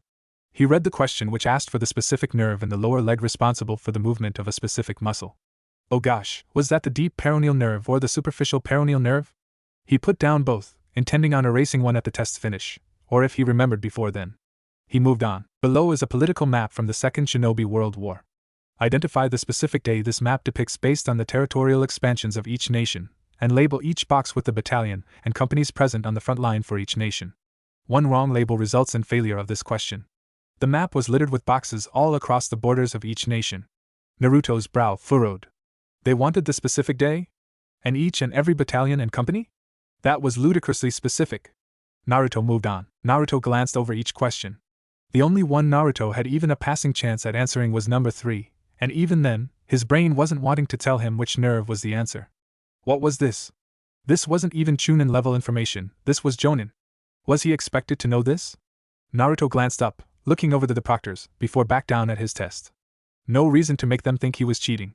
He already could only answer one question, he didn't want an additional 2 points deducted for underneath. Why were they not failing people immediately? Naruto chanced another glance at the room around him. Most of the others looked fairly stressed, rubbing their eyes, holding their heads in their hands. Why make the test so difficult that almost nobody could pass it? It was almost like they were encouraging him to cheat. That must be it. Naruto's eyes fell immediately back to his paper, careful to make sure the proctors didn't see him looking anywhere but there. It all made sense. This wasn't a test on general knowledge. This was a test on information gathering. He was supposed to cheat and not get caught. Naruto stuffed down a smile. He may not be the best at academics, but this here? This was his wheelhouse. So, how to cheat then? His smokescreen jutsu was out of the question. Far too obvious, and he didn't want to chance making hand signs. What else? Maybe Kage Bunshin? How could he use it? Maybe ask to go to the bathroom, and try to sneak one out, and have it spy through the window outside and sign the answers at him? It was a long shot, especially since the closest students to the window were still pretty far, and that made deciphering the answers a problem. There was also the problem of getting the clone out in the first place, without being seen. It was a decent backup, but he still needed a main plan. If he had some kind of reflective surface, he might be able to read answers off someone's test. Problem was, he didn't think proctors would just let him whip out a kunai or something and lay it on the desk. He didn't have any other reflective surfaces, other than, well, he had his headband. That might be a bit more inconspicuous, taking it off and laying it on the desk. But it would still catch an eye if he did so, and the proctors would be looking for him to do something with it. Unless he had a good reason to take it off, that was. So what would be a good reason? Sweating, maybe? Make it look like he was stressed, and wanted to take off the headband cause it was hot. He'd have to get the angle just right the first try when he put his headband down as well. Problem was, he wasn't an easy sweater, and he doubted he could just stand up and do some jumping jacks without drawing some raised eyebrows. Maybe he could do some kind of motionless chakra exercise, without being noticed? He didn't know of any right off the bat, let alone ones that would draw a sweat without him needing to move. As useless as such a technique was, he wished he had some kind of jutsu that could. Naruto mentally sighed as the answer came to him. He hated the idea, especially because it was the safest route possible. If he manipulated his sweat-done nature, he might be able to make water on his skin to look like he was sweating. But the million-dollar word was if he'd yet to levitate already existing water in his practice with Ebisu, and though he got a little closer to doing the Kakashi technique, he still hadn't got it down. This was actually making water. A small amount, yes, but still. He'd never even tried to do so before. Well, even if he couldn't do it, there was no harm in trying. He did still have the clone plan, after all. Naruto glanced at the examiners. He'd need to establish that he was stressed, first and foremost. He closed his eyes, and audibly sighed, running a hand through his hair. As he did this, he gathered up the smallest amount of chakra as he could in his stomach. He opened his eyes, bouncing his legs, scrunching up his brow. He focused on the ball of chakra in his stomach, Ebisu Sensei's words playing in his head. Your chakra must be relaxed, flowing, not stiff and tense, he breathed out. It was quite the task, looking stressed while purposefully relaxing. He let his face muscles scrunch up, closing his eyes again, but he let the rest of his body relax, his abdomen unflexing, sitting back in the chair, the tension leaving his legs. Out of the corner of his eye, he saw a proctor glancing at him. Good. The more they saw him stressed, the better. Let your chakra melt. Let it become flowing and turbulent like the water. Naruto's chakra began to roll in his stomach, like a sloshing ball of water. It ebbed and flowed. Naruto never had a problem with this step. He was able to do it quite easily in the water, when he manipulated it.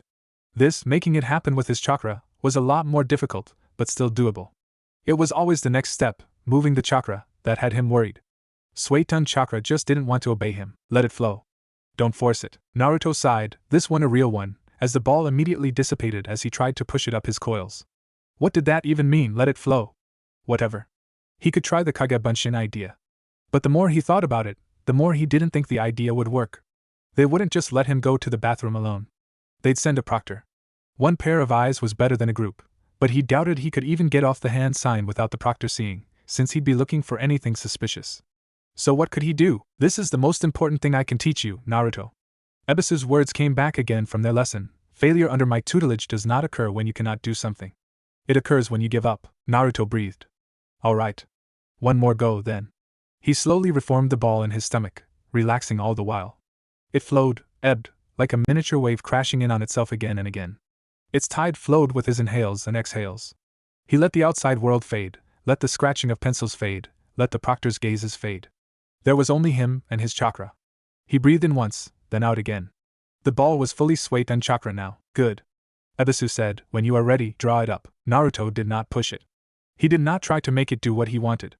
Instead, he just opened his coils, and the swait-un chakra flowed into it like a river, heading up to his head with such ease that it surprised himself.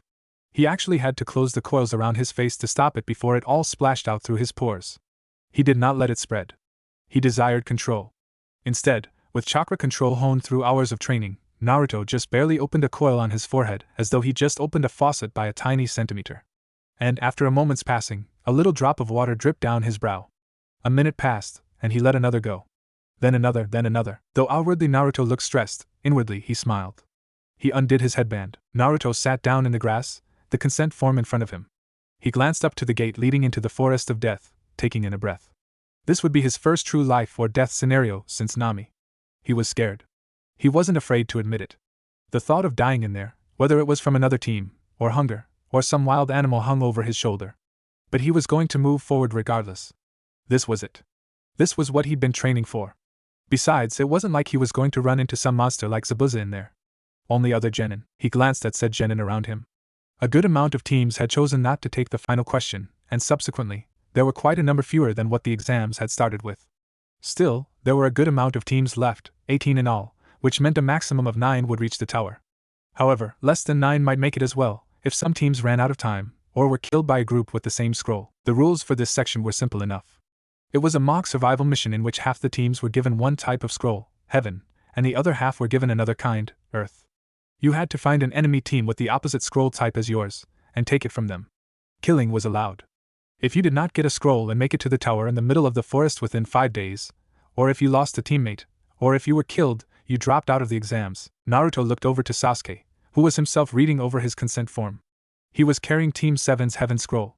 That was probably the best choice, since he was their leader and the most skilled on their team, though there was some merit towards the scroll being held by a weaker member, as the leader of the team would be the one most people expected to have the scroll.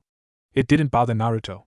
Either method had its advantages. Naruto glanced up at Kiba, who was looking down at him with his arms crossed, a smirk on his face. Can I help you, Kiba? Naruto asked. Nah, you can't, but I thought I might try and help you. Naruto raised a brow. I saw you looking at that form. You're probably thinking about how in over your head you are, right? Naruto felt his temper flare up, before stuffing it back down. He couldn't tell if the boy was being sincere or not, but in the case he wasn't, letting him get Naruto emotional would only be playing into his hands. You don't have to answer, Kiba said. I get it. You're an orphan. You don't have a clan like me. You don't know family jutsu like I do. You've relied on loudmouthing and claims you can't back to get you this far, but now take a look around. These guys around us? Killers. Best of the best. Sakura and Sasuke as well. They're the reason you got this far, but now you're going to have to pull your own weight. I think I'll do just fine, Kiba. Thank you though. Hey, I'm not trying to insult you, Naruto. Just trying to help. Let me ask, you didn't even realize the hidden point behind the last test, right? Naruto squinted his eyes at Kiba, as he noticed out of the corner of his eyes that a few of the rookie teams from Konoha were now watching the two. He smiled. Kiba wanted to intimidate him. To get an edge over Naruto.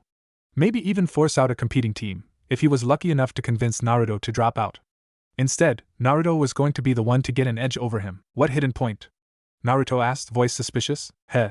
Weren't you even listening during the proctor's speech at the end? Kiba said, rubbing his nose with a close-eyed smile. It was all a ruse. You were meant to cheat so they could test your information-gathering skills. Akamaru told me how much you were sweating during the exams. You just thought it was a normal test, and that alone nearly cracked you. If you couldn't even see past that, there's no way you're cut out to be a Chunin. Like I said, Naruto, I'm just trying to help you, not insult you. If I were you, I'd drop now. You'll only get your team killed if you keep going, man. Naruto made a show of letting his eyes drop to his paper, making it look like he wasn't really looking at it, but instead lost deep in thought. He looked up at his teammates, and then back to Kiba. I think my teammates can get me through all right. You can't ride their coattails forever, Naruto.